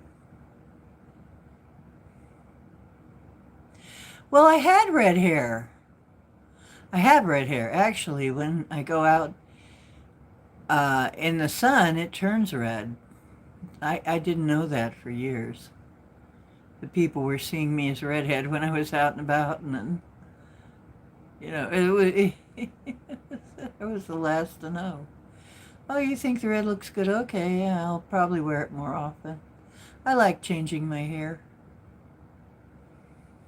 I like changing my hair over to something from time to time. Yeah, the red goes good because I did have red hair. But it kind of got a little faded out, and which happens with redheads, unfortunately. Yeah, it kind of fades. Who knows? Maybe if I get myself rejuvenated, it might get redder again. The magnetic pole shift. By the way, I thought maybe I should tell you. Oh, you love the red look. Oh, thank you. Yeah, I like it too. I think I look pretty good in red. Um, Matter of fact, Yolana likes it better than blonde.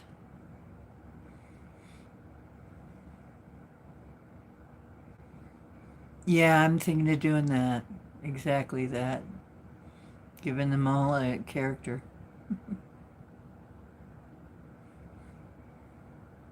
Okay, Sabrina. Well, I'm not going to be on much longer. But that's okay. Well, I'll be on again. I'll probably be on at some point tomorrow. I don't know what point. I'm glad you spent some time with us. Nice to see you.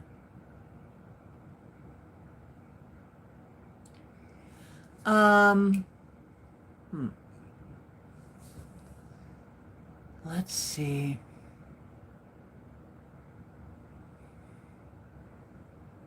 I think we're going to have,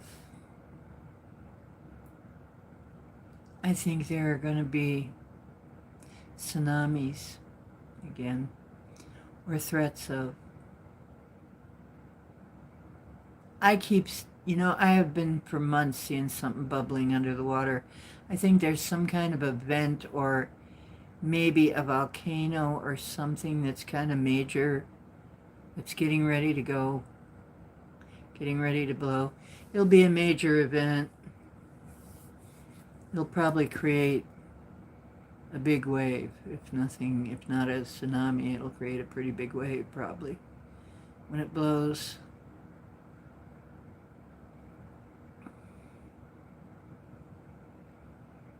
Oh, okay. Thank you, Sabrina.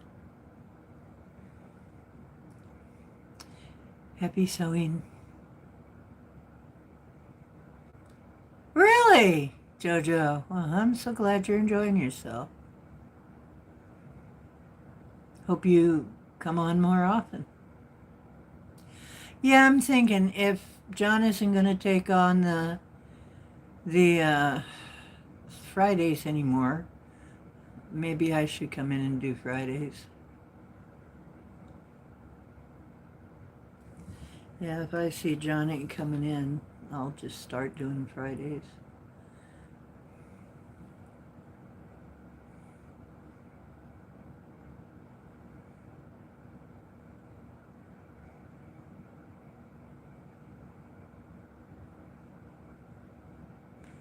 Yeah.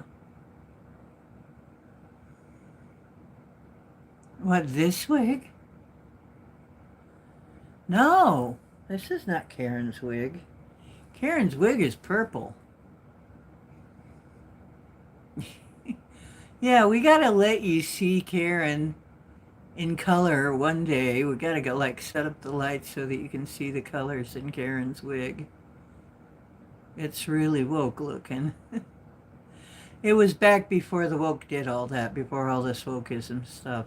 I got this wig and I thought it was beautiful. The colors are beautiful. But of course now, unfortunately, they've ruined all that. You wear that around, people think you're woke. Mm.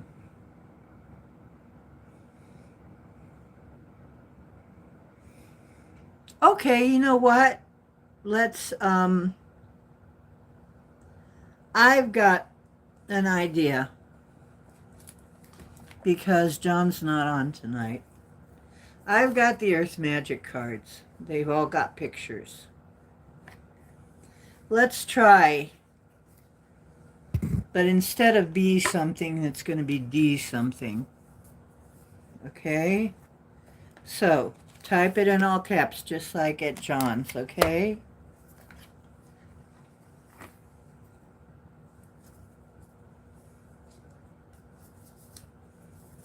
Let's see, I'm going to pull up a card, not show you. Then I'm going to give it a... let's see what's an interesting one. That one's kind of interesting. Okay.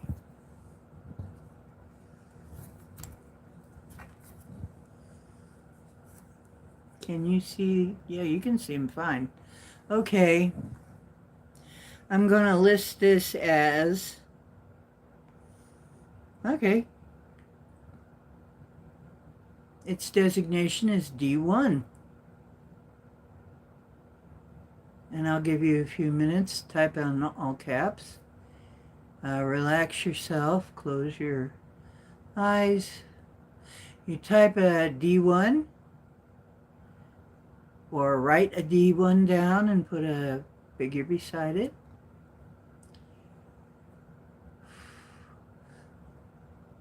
And relax yourself and close your eyes and tell me what you see.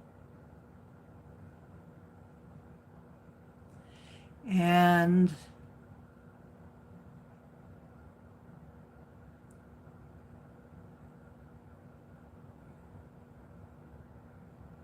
please type it in all caps. Yeah, this is not the picture that is the target. That tree is actually from a deck of cards. But I'm looking at one of the cards. So, please type in all caps.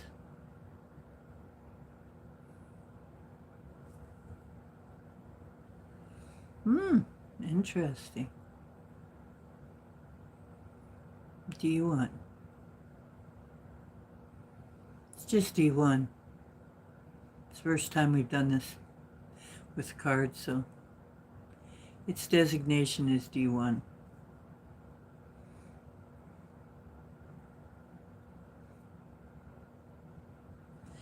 Just like at John's, please type your answers in all caps.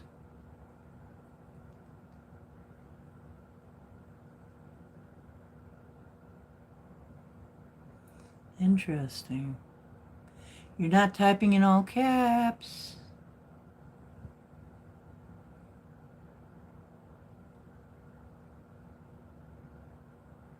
And remember, these are not tarot cards. These are the Earth Magic cards card deck, which are a little different. So I'm not expecting tarot answers from you. But there are going to be some similar figures on some of them. Interesting. You guys are coming up with some interesting answers.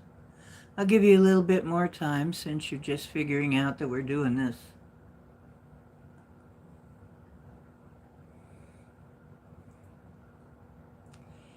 Okay, has everybody, I'm going to give you like another minute.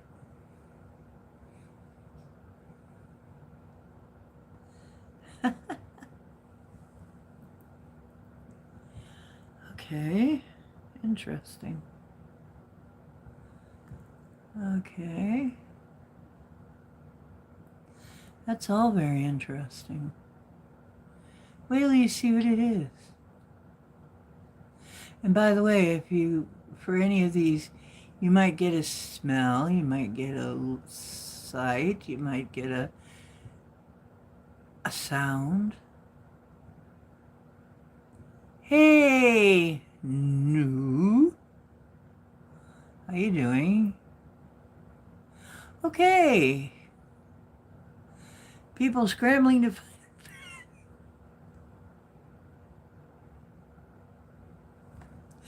Dolly, you fart. I love you. Okay, I'm going to turn it around. You ready? And you all really have... Your first answers were all good. Because let's go back and look at them. Okay? So Dolly was in first. No, it was Lou. Flowers. And then Crow said king or queen figure with a staff. Dolly said wreath. And Crow said sun shining. 1920s jungle gym, said Dolly. I still see a human figure in something shiny, said the crow. Mushroom, said Lou. Heidi said no. Jules, said the crow. Wealth, money. People scrambling to find a pen and running amok. Black space. Okay, I'll show you what it is. It's DNA. And it really looks, it really ties into all those things. Look at that. It literally, and that does kind of look like a sun, doesn't it? And it does kind of look like flowers. And it does kind of look like, and it's talking about people's DNA. So there's your people. The staff. It looks like a staff down the middle. Look at that. You guys did pretty good with that. Yeah. Well, that would probably be that thing at the top there is probably what you were seeing. I don't know, though. But I think you did pretty good.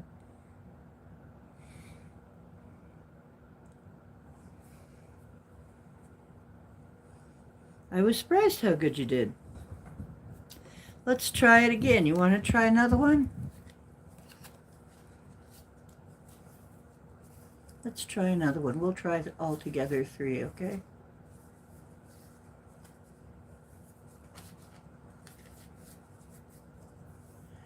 Let's see. Okay. Yeah, this might be fun. Okay. This will be D2. Okay, image D2. And I'll look at it. D2. Starting now.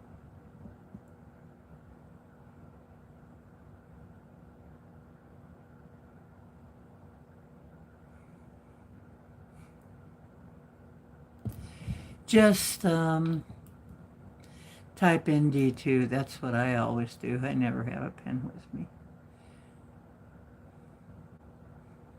Okay. Type in all caps. Think it's an animal.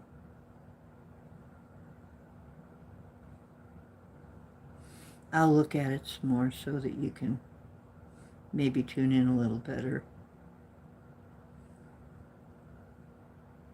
Yeah, there's several different elements in here you could get. It's a pretty complicated scene. Fairly. Not really complicated, no. What did I mean to say? I mean, it has things in it. Different things. Okay. Golden or yellow. Okay. Gonna give you like a few minutes here. I don't know, how long does he usually give us?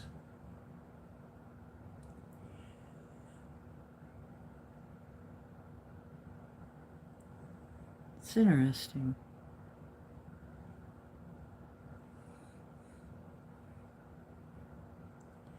Schmuck-a-muck.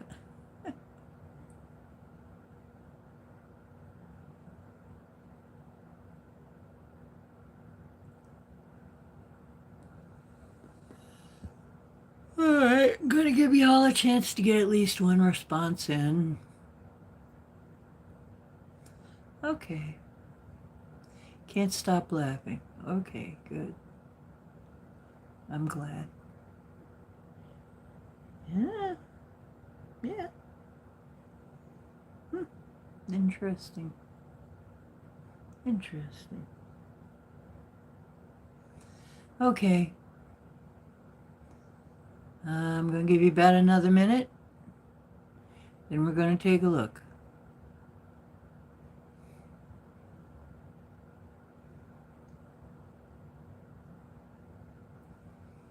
Okay. And here we go. Let me see if I can get...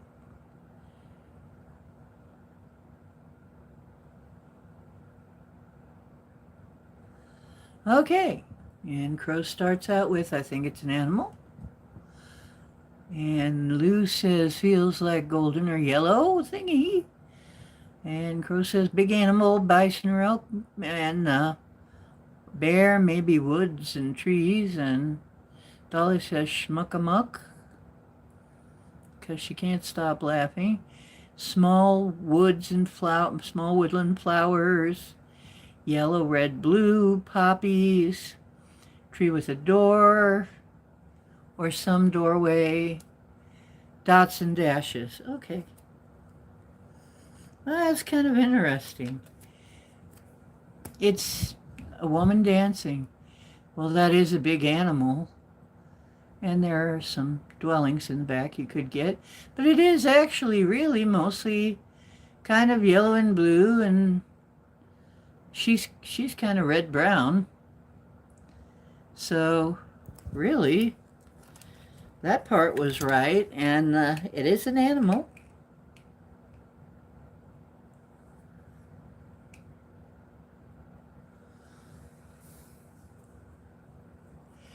I'm sorry. Maybe I was looking at it wrong. Oh, we'll give you another one to do then. Just for that, class, we'll get out another one. Okay. Here we go. Here's another one. This will be D3. D3. And this, yeah, has a lot of different elements in it. So it'll be interesting to see what you get. D3, and how many minutes does he usually give you guys?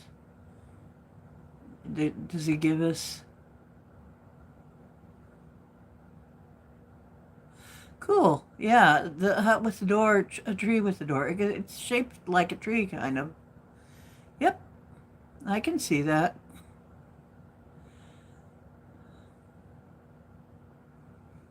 Huh. You guys are on pretty good tonight, I think. I think you're doing pretty good. Interesting. It's interesting how you see it. Everybody sees it a little differently. There's all kinds of elements in this. It's a pretty card.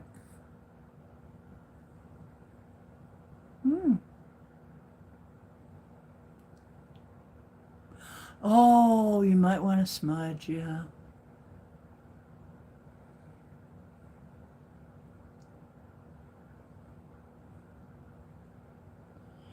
Yeah, happy Halloween. Happy All Hallows Eve and Samhain. Oh, cool.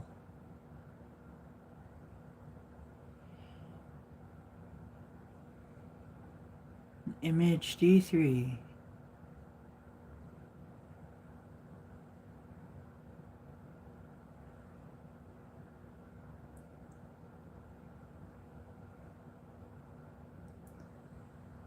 Cool.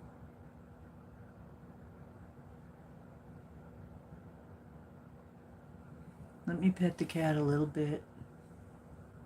What do you think it is, cowboy? Cat treats? No.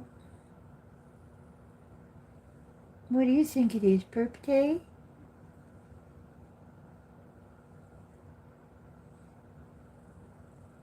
My sweet little fella. Your mom loves you so much. You're just such a sweet little boy.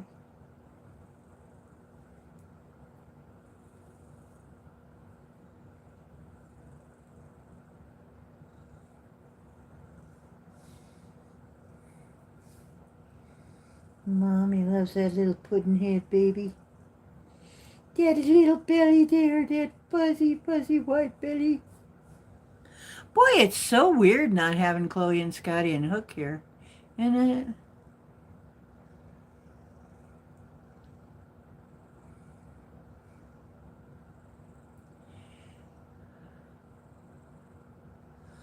yeah, Cat's, I just pay the rent here. It's his place. And I wait on him. Oops. It took me off. Okay, get your finals in.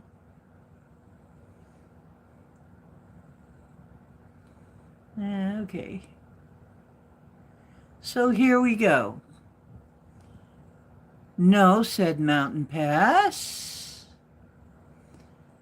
Crow is combo and stars are planets. Star signs maybe. Stars in the shapes of animals or people. Constellation of some sort, says Lou. Entanglement, says Dolly. The crow says whirlpool. Andromeda, black hole, maybe planet.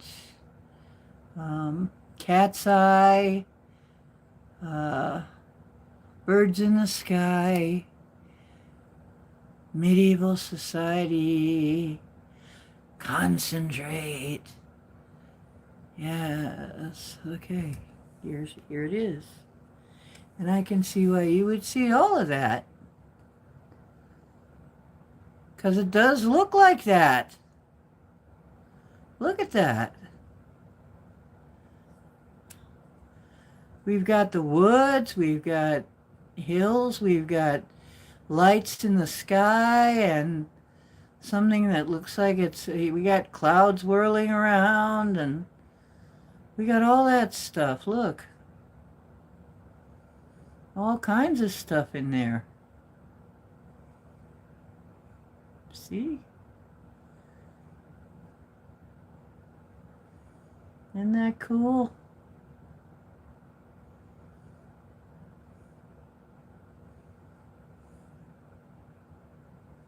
And it is the, there, crystals card.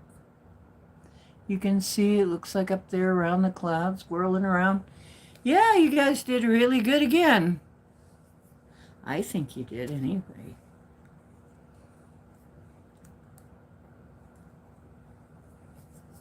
Yeah, you did.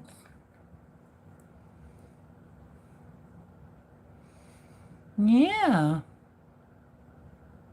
Yeah, say stars, whirlpool, planets. Yeah. Yeah, you can see the stars and it kind of does look like a whirlpool, kind of looks maybe nebula-like, looks like, yeah, there's all kinds of things in there. So, that was an interesting one.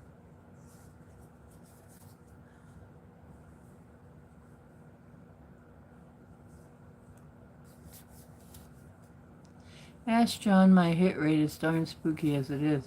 Yeah. You saw the sky, cool.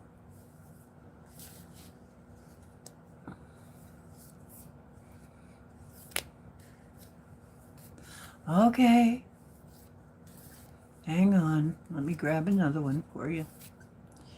Let me see.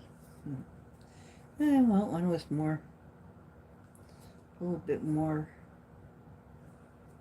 Oh, this one should be interesting to see what you get. Yeah. Okay. Okay. D4. Might want to stop and take a smudge break. Or if you don't feel you need a smudge break. Anybody feel like they need one?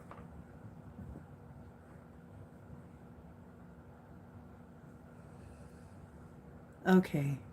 I'll concentrate on it. D4. This one's kind of, it's different. It's simple but complicated. Simple but yet complex. Has an element of complexity.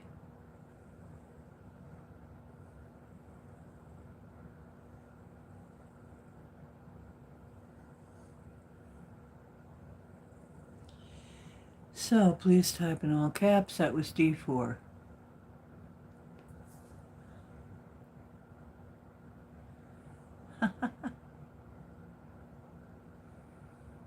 Oh, your lighter's not biggin'. Oh, no. Yes, D4.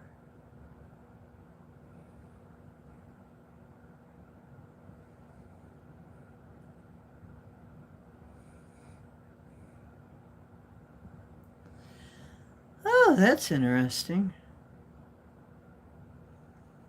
Hmm.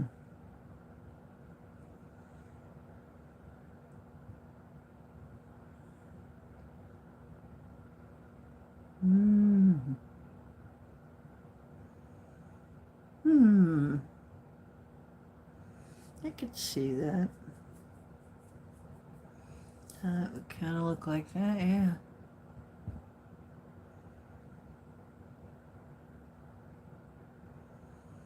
Hmm.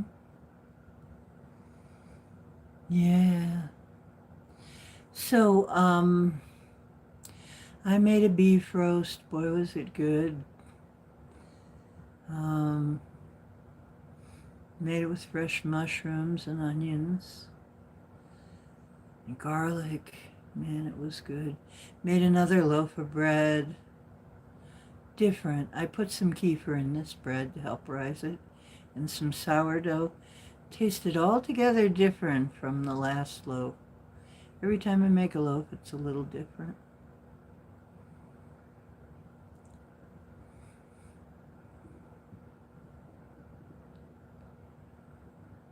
Ooh, interesting. Interesting. Huh. What do you think, cowboy?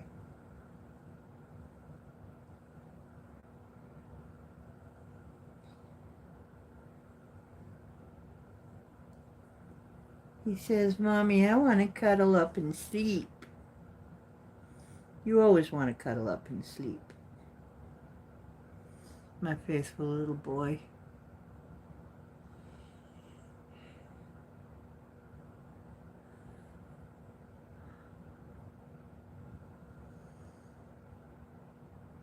Okay. I'm really looking at it. So you can maybe pick it up from me looking at it.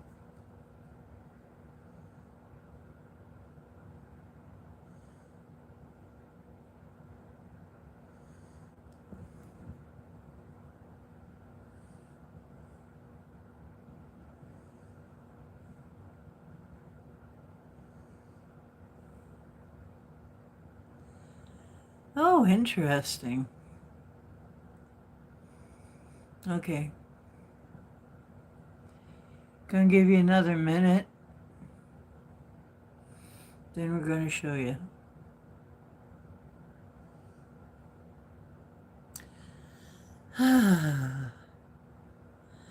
Yeah. I like my wigs. I like my Timu wigs. Every now and then I have to when I see one for $5 or $7 or something. They're pretty good quality for that, I think. Every now and then I'll buy a Timu wig. I have a bunch of wigs by now, though. I really have a bunch of them, way too many. But I love changing hair. I love changing my appearance.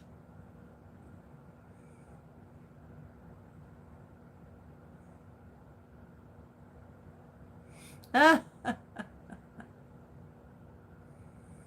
Mm.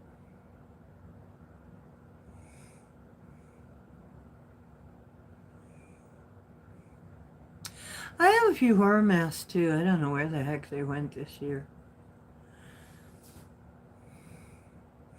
I just didn't do much of the horror thing.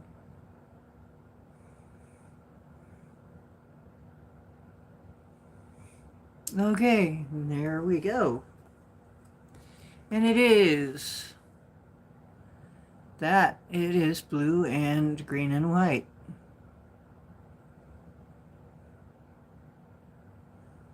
And there is water. Deep water, maybe. Maybe that's the deep water. And I can kind of see where it would look a little eye-like with a lot of lines. And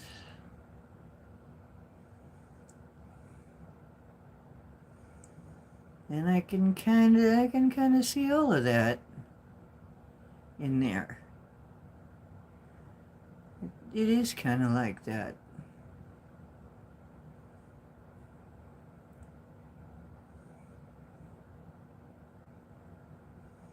Yeah.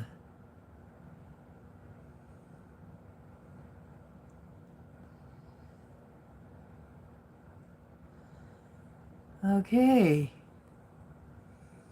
I think you guys are doing good. I'll do one more. Let's find something. Oh, this should be interesting. Okay. This is kind of interesting here.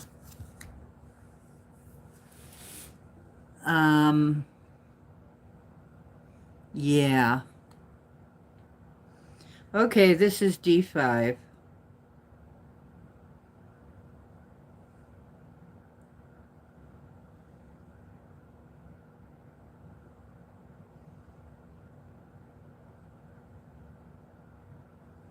Okay, D5. Please put your response in all caps.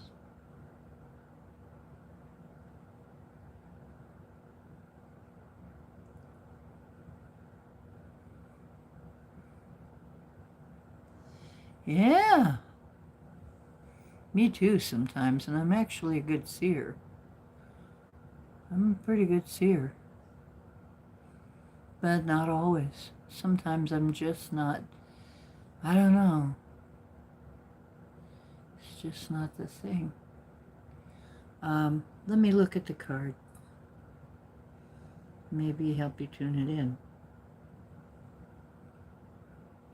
Actually,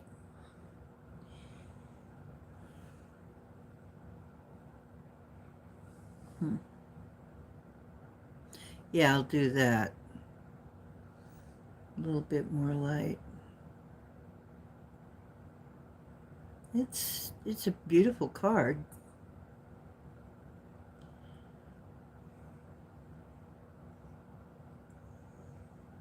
Huh. I can kind of see that.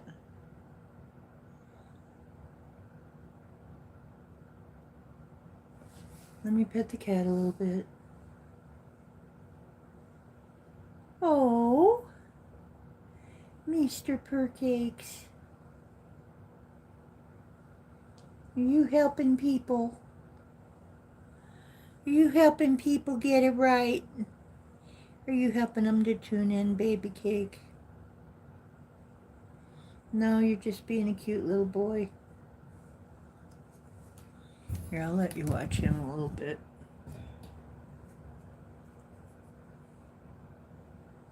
My little baby cake boy. Such a sweet little guy. Look at the little sweet face. Look how sweet it is. Look at that. Corners of his mouth are turning up because he's a happy kitty. He's a happy kitty. He has it good. He has it so good here. Uncle Paul fed him today. He wanted Paul. He loves Paul. Paul came over and Paul had to feed him. He wanted food from Paul. He wanted Uncle Paul to put the kibble in the bowl so that he could have his kibble. But he didn't want Mom to do it. He wanted Paul to do it because he likes Paul. You are such a spoiled little fart. You got everybody wrapped around your little paw, don't you? Yes. You wrap everybody around your paw because you're so cute.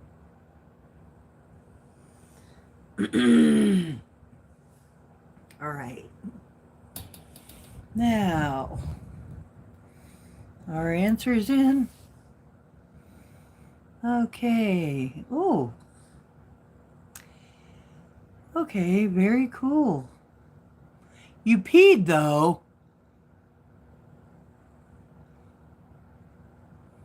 Ooh, Dolly, you want to take care of that. No, they're still going. Okay, I'm about to shut it down and show you. I'm going to say, okay. Cool. Okay, you guys, I want you to look at what you answered, right?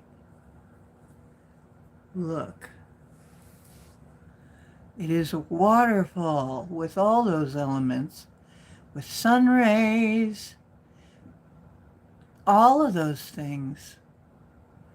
Water. There you go, pouring down. And trees and sun and all of that stuff. Look at that. I think you're doing great. Yep.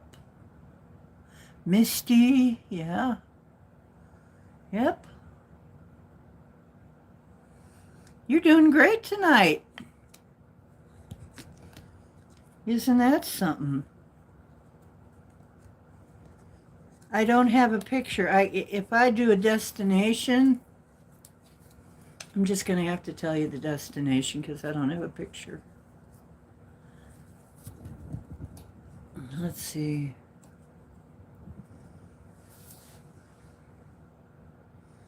What destination?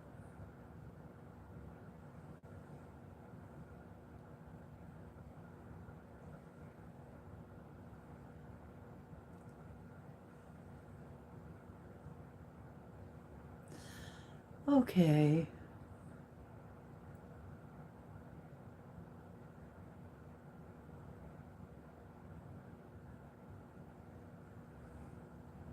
Yeah, there was a little kind of a mild, like a very faint, I think there was.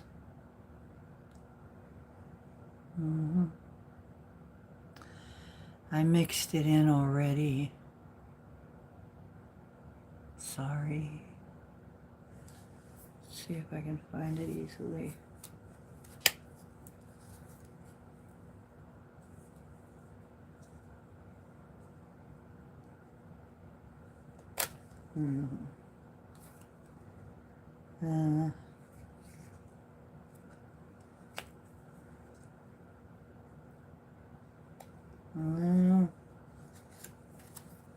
Where did it go?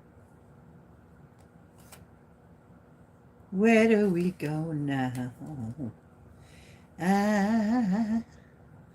Where do we go now? Where do we go?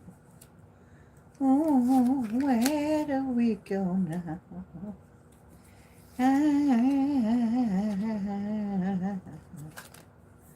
Sweet child, Sweet child of mine.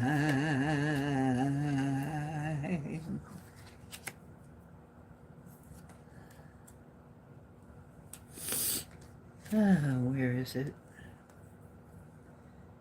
Where did it go? Ooh, where did it go now? Hey, I stuck it in there really good because it's not coming out.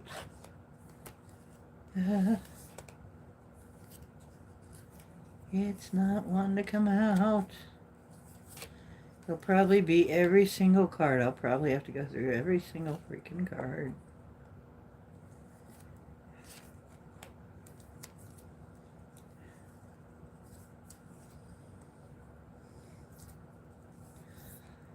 It just disappeared in here. There it is.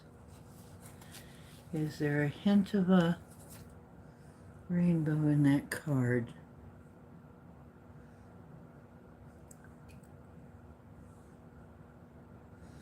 No, but on all of the cards there is that arch that might have tricked you into thinking about it as a rainbow.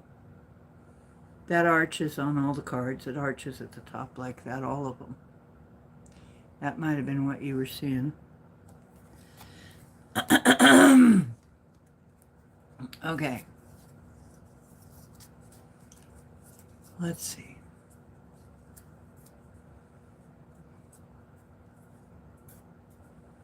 Okay.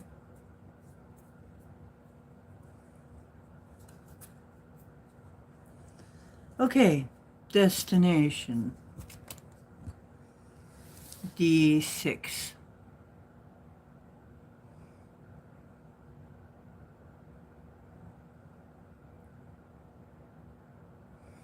Yeah, I know.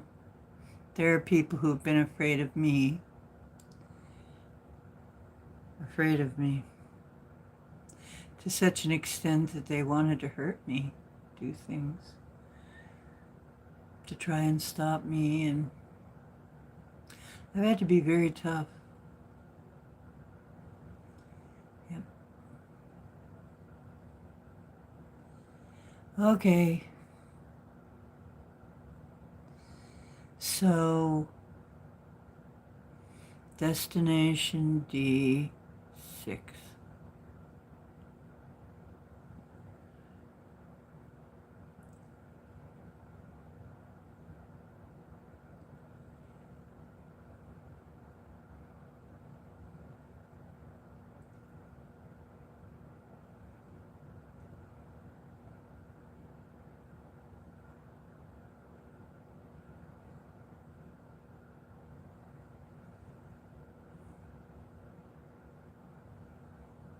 Okay.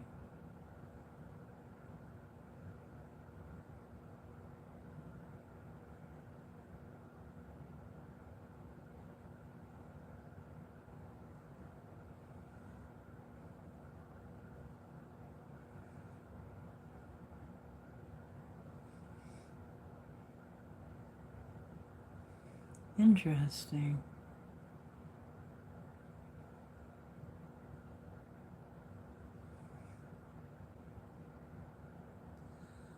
How interesting. That's really interesting.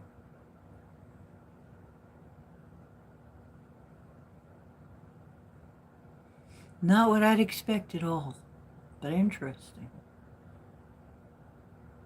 Because that tells me something.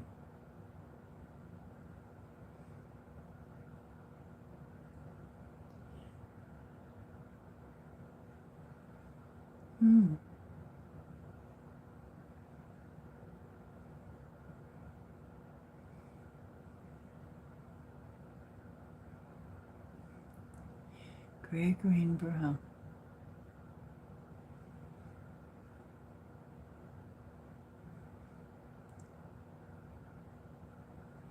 It's definitely a place.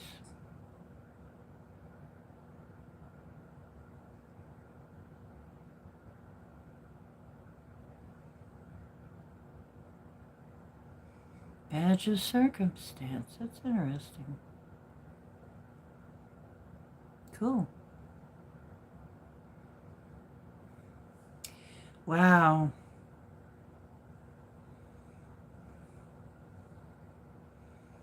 You guys are pretty amazing tonight. You really are. And this is very enlightening. But it's kind of what I would suspect.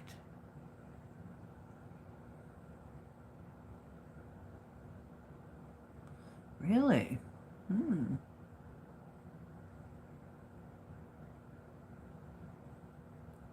Interesting.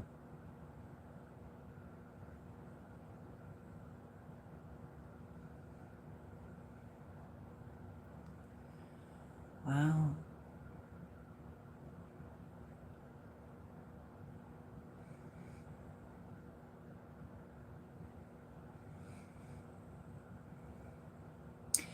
A pathway or... Wow. Okay.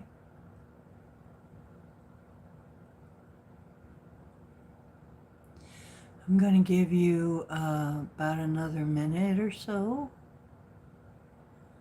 because I think it's very interesting what you're getting.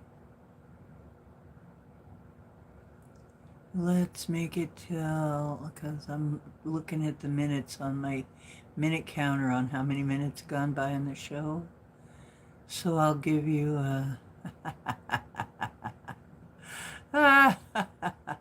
I'm going to spank you too, Crow. I'm going to line you up with the rest of them.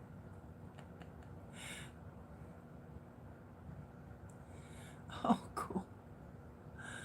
Okay. Okay. We've got about 30 seconds.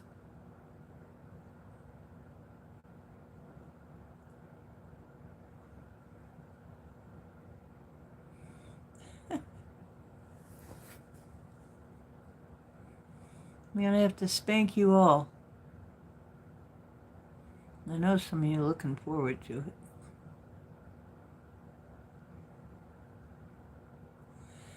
That's really cool.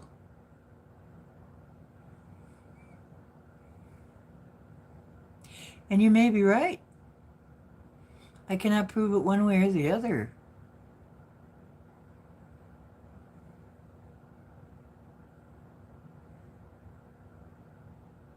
Yes, I will. I will know. But let's get done with this, okay? Just remind me, okay? Because I could be flying away a little bit. You ready?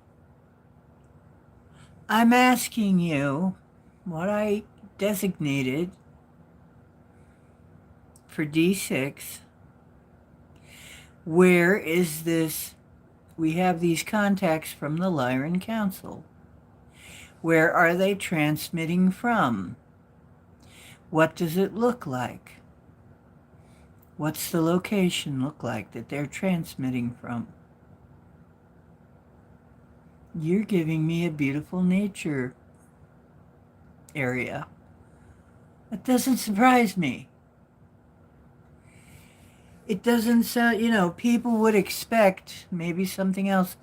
No, I think probably that is what their place looks like.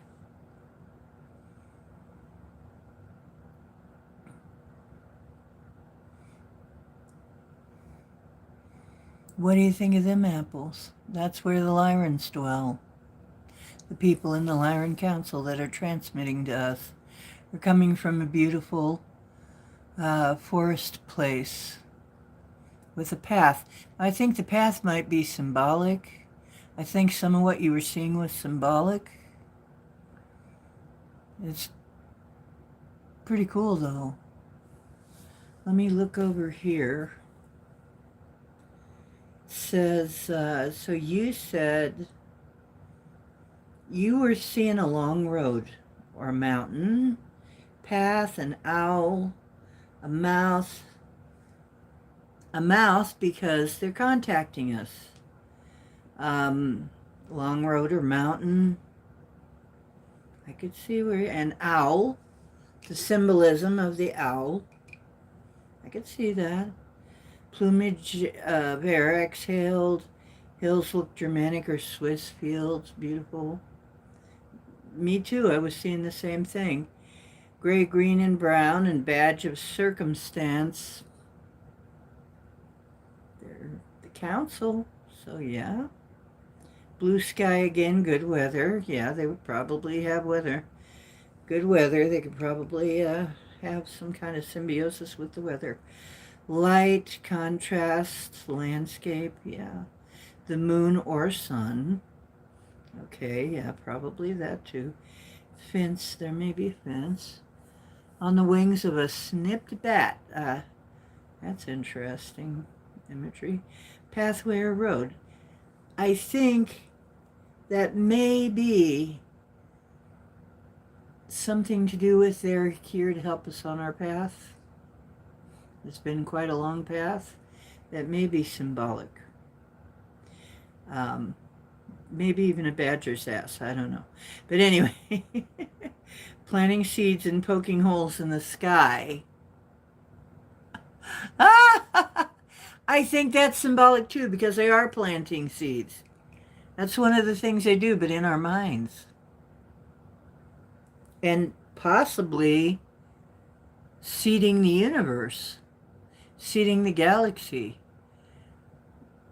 You know, there's a lot of imagery there. Can be extroverted. Can be extroverted. Yeah, they can. Shambhala.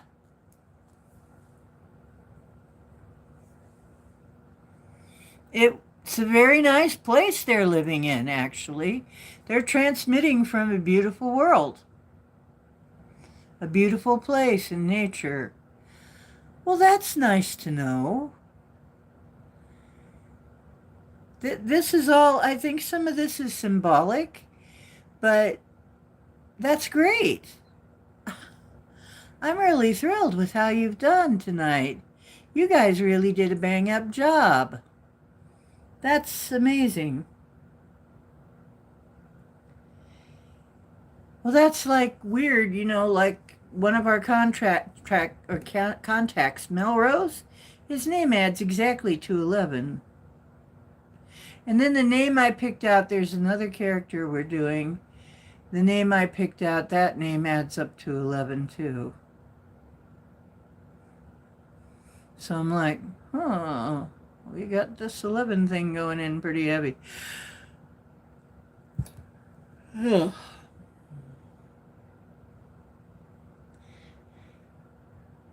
Yeah.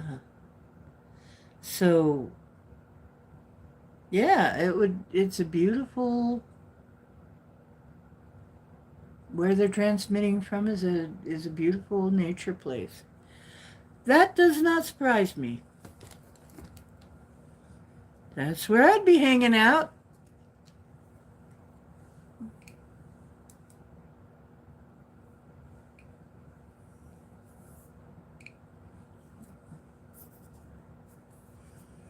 Okay, you guys. That was pretty wild. I think you did great. I can see the symbolism and all that. I can see you did a great job. That was really something. Where's the bottom of this? I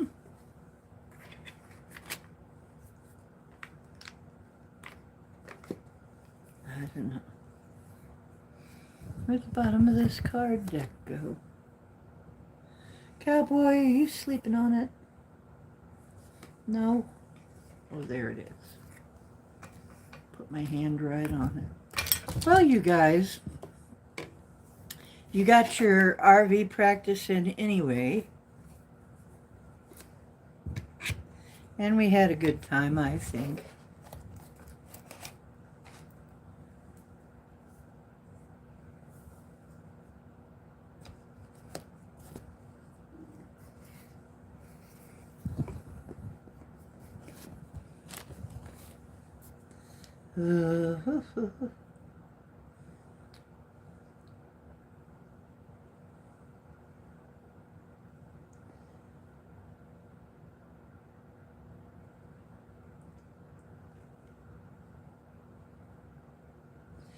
Okay, well, I'm totally having a good time. And this seemed like a fun thing. Like I said, I'll try and take over on Fridays if John isn't on. I'll try to get myself together to do that, although honestly, and Dolly, I think you would understand me better than most people. Sometimes I am flat on my back and can't do very much more. I'm asleep, and there's not much I can do about it. And then when I wake up, I wake up. Ah.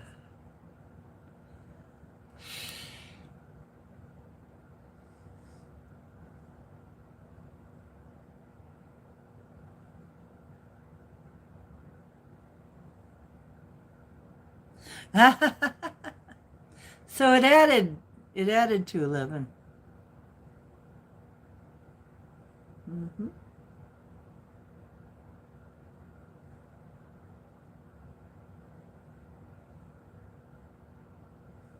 Mm-hmm.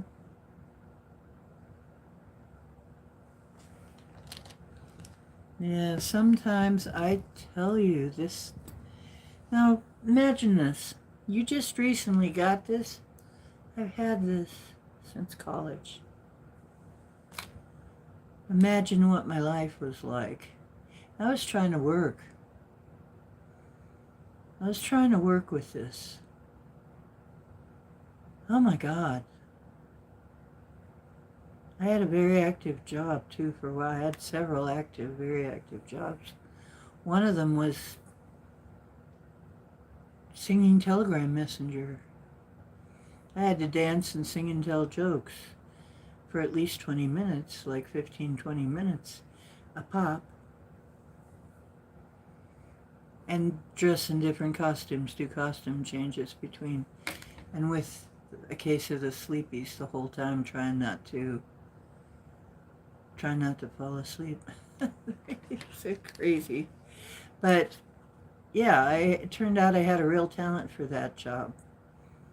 And probably I learned a lot of improv from that. It's really good for teaching you things like improv, dealing with hecklers, all that kind of thing.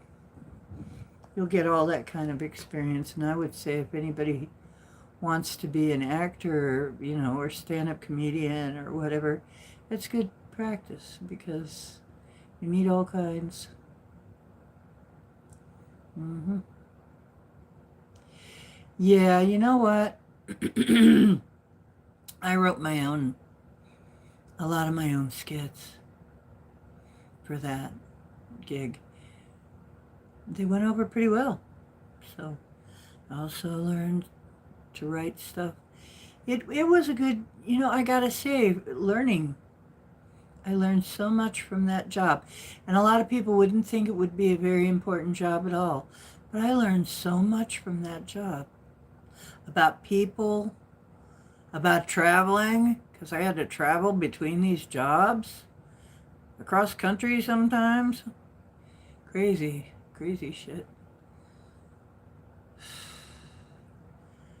It was a crazy life I had.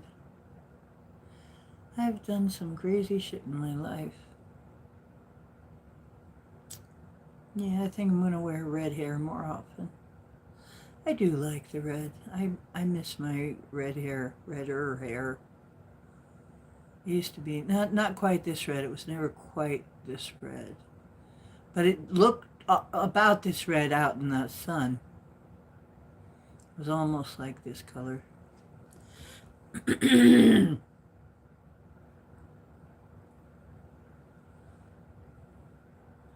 Yeah.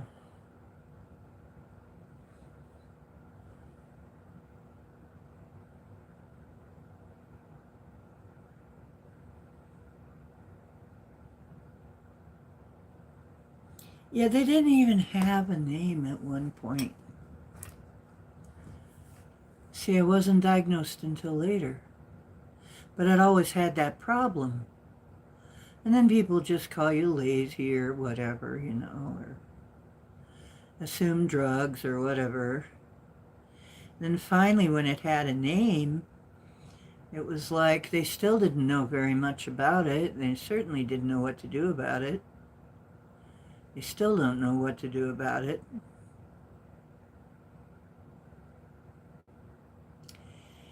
But, as far as I can tell, all of the autoimmune is try not to poison yourself so much. It's really exacerbated by inflammation, which is caused by many, many things that has been introduced to our society.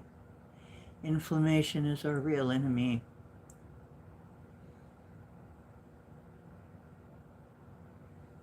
Mm.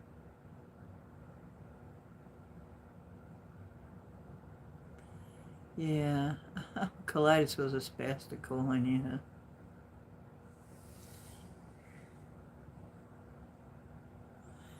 yeah. Yep. Well,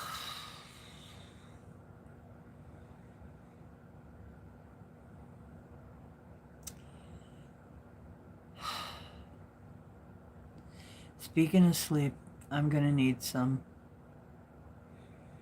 So, really appreciate you people. And I love you. And I hope that you had a fun, happy little Halloween with me here. And you'll see the crazy Karen again if you want to. I think you liked her. So I'm going to bring her back. And a couple other characters too, probably. And I keep threatening to move over to one of my other channels and take them back. And I'm going to have to figure out how to do that. But it's really hard with just a phone and a tablet. So I'm still trying to figure this stuff out. It's still all Greek to me, even after all this time. But I know more than I did, but still. Okay, sweetheart. Big hugs to you guys. And anybody watching afterwards. Happy Samhain, happy Halloween, happy All Hallows Eve. And I'll see you later. Truth is where you find it. I hope you always find some here. And don't forget that you're divine. You are. Okay.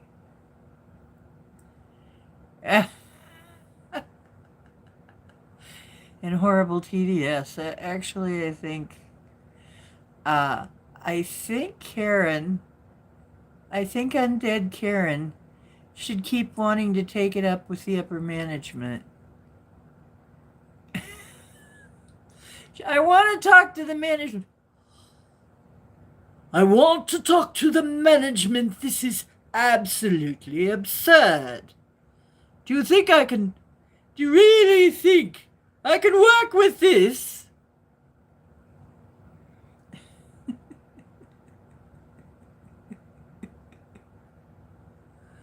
What? You want a card? You come here, get in my face and say, you want your fortune told from the cards of destiny? Do you know what you're asking? Well, all right then.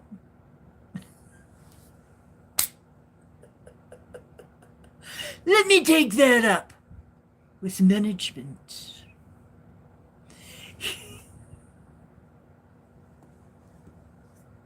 I don't know. I'll come up with something for her.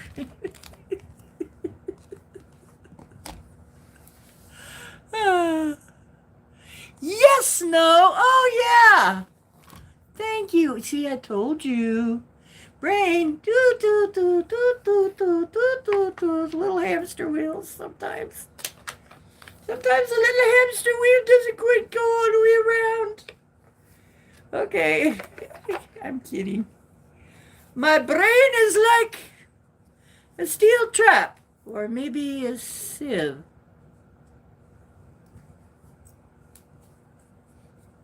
sometimes more like a sieve.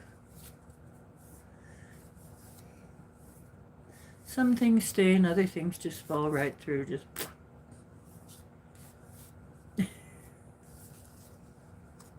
okay. No. No. This is for no.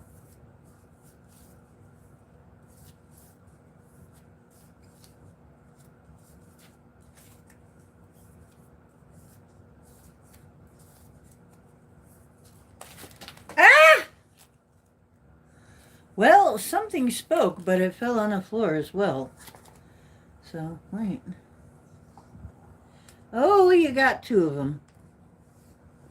And I can't reach them hardly. Let me see if I got anything here to reach it with. Yeah, I feel a reacher, I think. No. Mm-mm. Well, doggone you. Okay, watch out, you guys. I'm going down. Gonna try and get them. Ah. No, it's only one.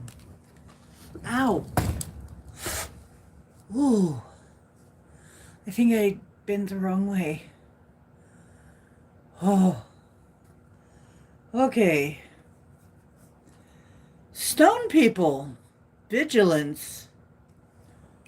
Interesting. Vigilance. Here, I'll let you see it. And it is a card about having patience and vigilance, of course. Let me look up the, I'll read it to you. Stone people.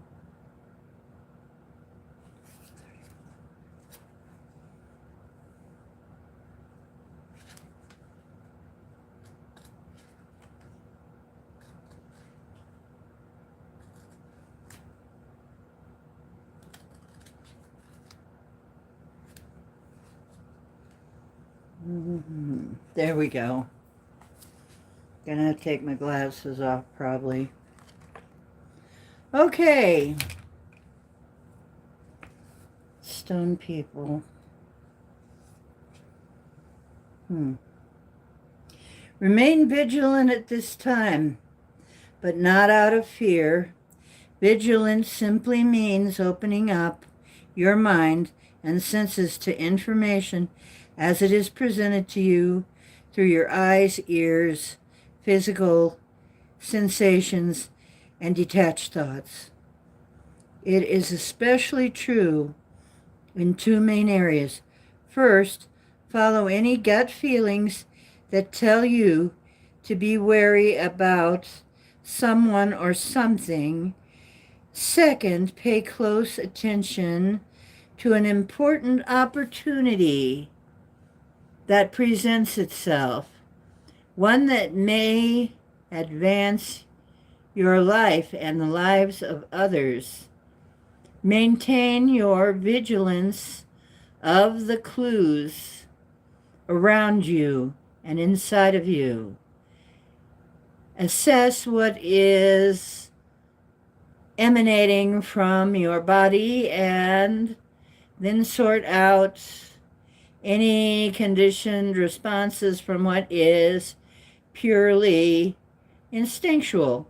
Examine the situation with heart, intuition, and mind in harmony, for this is how vigilance serves you. Detach, take a break, and stand tall in your stature. Well, if so, it doesn't look like right away, okay? If you're going to get back together, it looks like that's possible. Probably not right away. Vigilance is a bit about patience. It's also a bit about reading the signs that you're getting, the signals that you're getting. So I would say probably not right away. I would say, although that doesn't mean never. It just means not right away. Okay? Yeah, sometimes love takes time.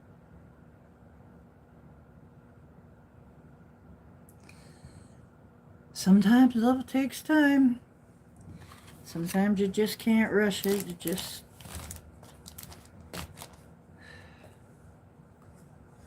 it's rough, but I don't know. I haven't been in the love game in a while. But to me, it does feel like a game a lot of times. I have friends. I have people I go out with sometimes. Like I said, I go out with Jason. It's not serious, though. It's not like a love affair like most people would think of it. It's fun. We have fun. That kind of thing. I go out with people, have fun. I'm not in love right now. But somebody has asked me to be their girlfriend. I'm still taking it into consideration.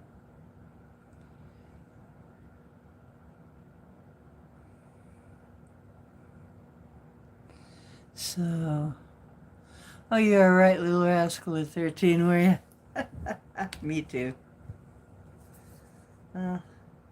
Wasn't so much as a rascal as very, what would you say? It wasn't rascalhood so much more as, um,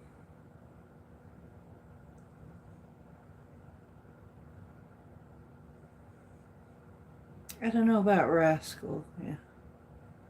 I wouldn't say rascal as much as I would say I was precocious.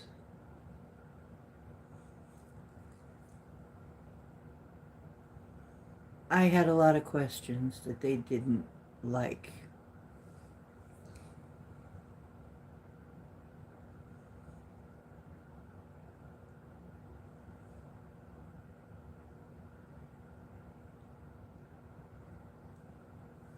Okay. Karen rants with the red light on.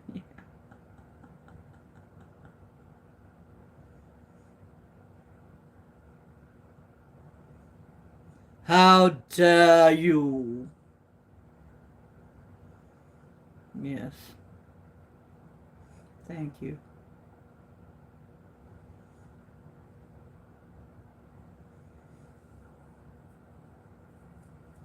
Ah, Monty Python reading. That sounds good. Yes.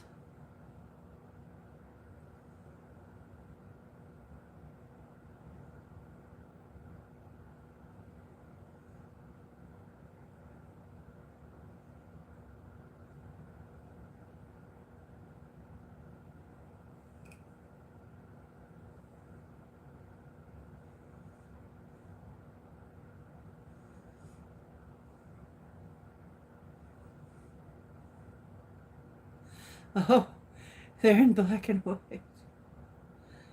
Uh, well, thank you, no. I have to think about it. You know, I'm not sure exactly what that means anymore.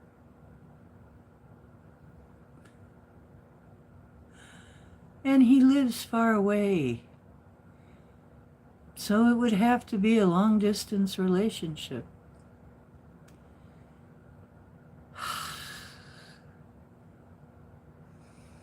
And I don't even know him that well, but he really likes me. So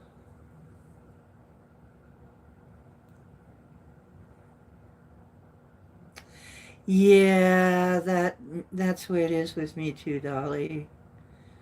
I'm gonna have quite a lot of cool boyfriends once I get to the other side. I,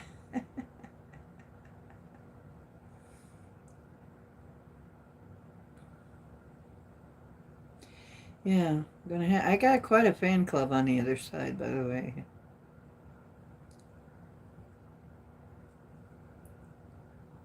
You do dates you don't like dried fruit. Oh, okay.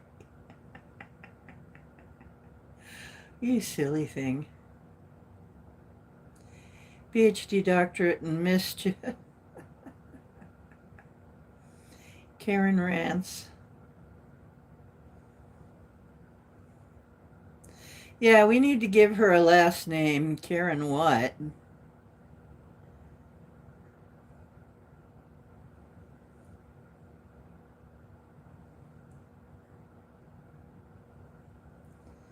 And by the way, thank you for saying that.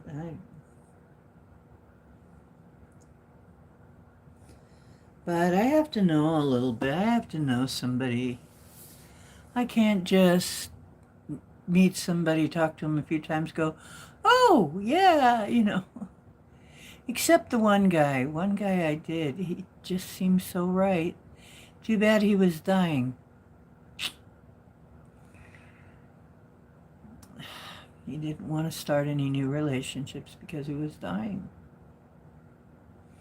I couldn't blame him. He was ready to go. He didn't want anything to keep him from going. He told me, if I start a relationship with you, I might want to stay. But I've made peace with leaving, and I have to leave. I know I'm going to die. So it's not really fair to start anything. It was so sad. It was like I could tell, we would have had, he said it too. He said, I'm sure we'd have a lot of fun together. It'd be great. Just found each other too late.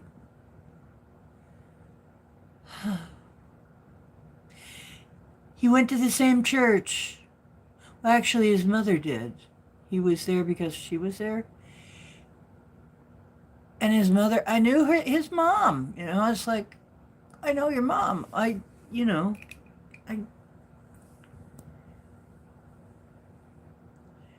was really wild. And we were just everything we were talking about. And the Monty Python quotes were flowing. And, it was great. And I'm like, oh, boy. And I said, well, we're getting along so well. Why don't we just, get in touch with each other? I wouldn't mind. I'm single. And he said, oh, I know we'd have a lot of fun, but I'm dying. I have cancer, and, he's last stages of cancer, and he doesn't have much longer, and he doesn't want to start anything because he'd made his peace, and he went through all the stages and was ready to go, and I'm like, I just met you, I really like you, and now you're gonna die. It was sad. I'm like, oh, jeez. Are you kidding me? Are you kidding me? I could tell he really liked me, too. I could tell he really did. So, that hurt. That really hurt. I don't know what would have been. Never know what might have been. If I'd met him sooner, he might not even have gotten that. Or I might have been able to help him head it off. But the last stages is pretty hard.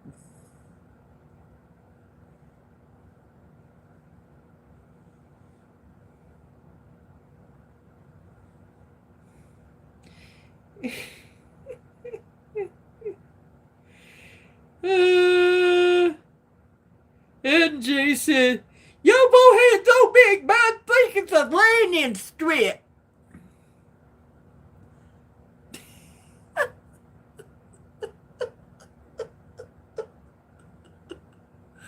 Jay! Did they let you off your med? Did you forget to take your meds tonight?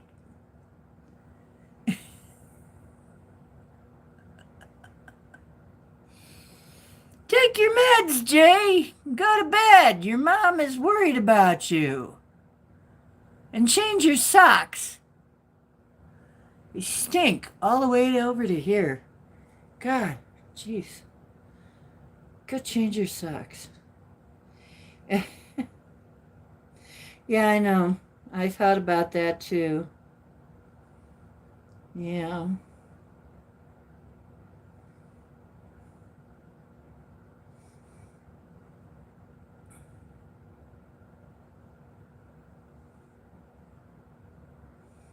Borderline geniuses. I'm a borderline genius. People who know me well, they're like, Dee, you are a genius as far as I can tell. I don't know how you do these things. I don't know how you figure these things. Because I figured out some things that are like, and they're like, how the hell did you figure that out? And it works. It's like, I don't know, but yeah, I've had people tell me that off and on. It's like, you must be some kind of a genius or very close. And actually, I'll admit it, yes, I am. I'm not going to go into it. But yeah, I do have a high score. But I don't want people to love me for that. Because you know what? The thing about geniuses, people don't like them, really. I am one of the girls that was frequently befriended so that people could pass their tests. It's like, mm, so I could solve their problems. I was everybody's problem solver for a while. I hated it. Now you forget what I just told you there.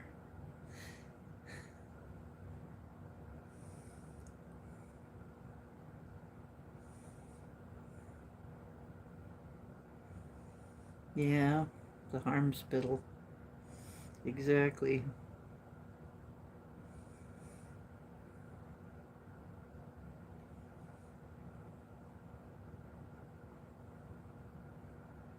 Yeah, he probably would have gotten better. I thought that later. He probably would have.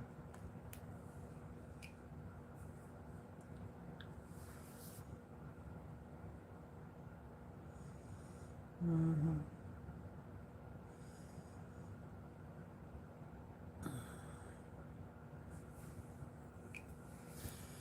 Yeah, little Jaybird was off his meds. I didn't throw him out. He'll throw himself out, probably. I didn't bother to throw him out. If he comes back, we'll just harass him.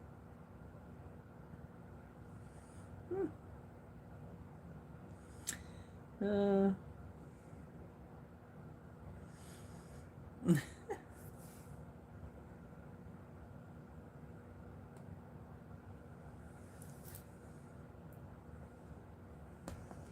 so anyway. Yeah, I got tired of being everybody's fixer. You know what? My life needs fixed too. I need to take out time and work on my life. How about that? Because as soon as people figure out, hey, she's smart, I could use her. Yeah, unfortunately.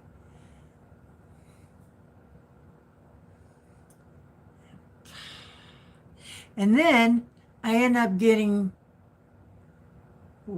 brain fog.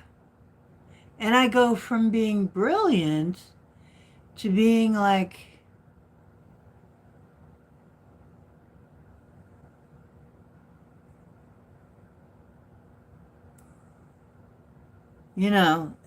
it's scary as fuck. I'll tell you, it's so scary when you're used to just having answers, and then all of a sudden you realize your brain has gone out for a smoke break. You sit there and you're like, okay, I wouldn't normally know exactly what's going on, but now I don't. This is very scary. It is. It's scary as hell. That's the scariest part, and it's got me in trouble. It actually got me in a lot of trouble. is brain fog, because it's like I cannot connect A with B. It doesn't make sense. And I can still read paragraphs. I can read them back to you. I don't know what they mean. If I read a paragraph in a book and have absolutely no idea what it says, what it means, then I know I've got it. That's what it's like. It's like, oh, I've lost my brain. Somebody give me back my brain. But usually it comes because I didn't do something right. You know, I have to take care of myself.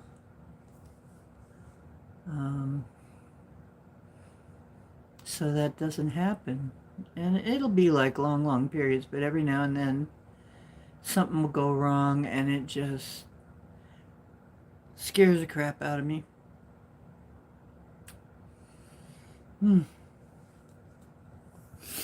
Maybe I rely on it a little too much.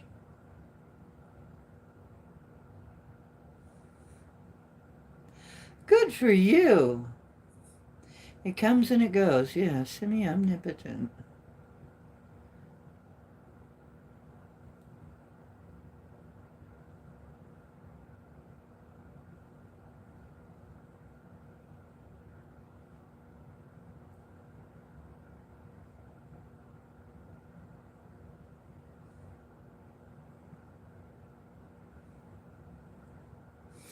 Brilliant, brilliant Dolly. What the hell?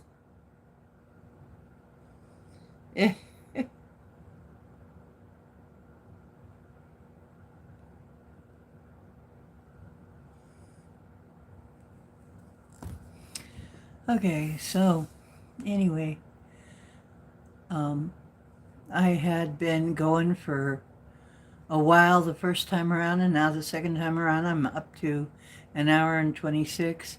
So I've been on for quite a while now. So anybody who's coming in is already in, probably, who is going to come and visit us. So I'm going to say, and so it's time to say goodnight to all our family. I got to come up with a song for the end, don't I, that I can sing. I'll have to come up with a song. I miss having an intro and an outro. I miss StreamYard. StreamYard's prices have gone up. It makes me want to cry. I can't, well, I'm not going to say that. I'm just going to say that StreamYard's prices have gone up, and right now it's tricky.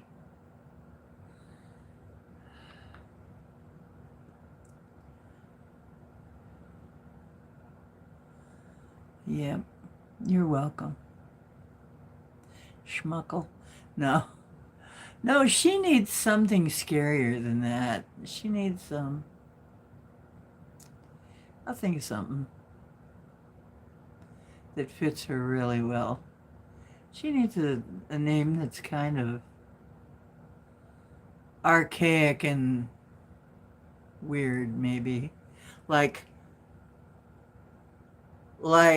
entitled sounding, you know? She needs some sort of entitled white woman name.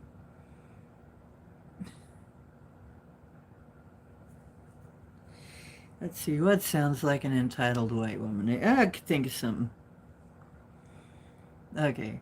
I love you guys.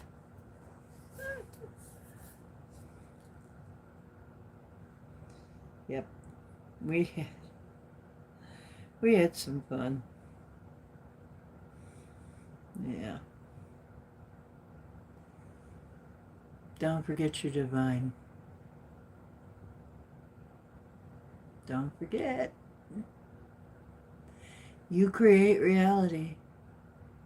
And when you improve yourself, you improve the whole world.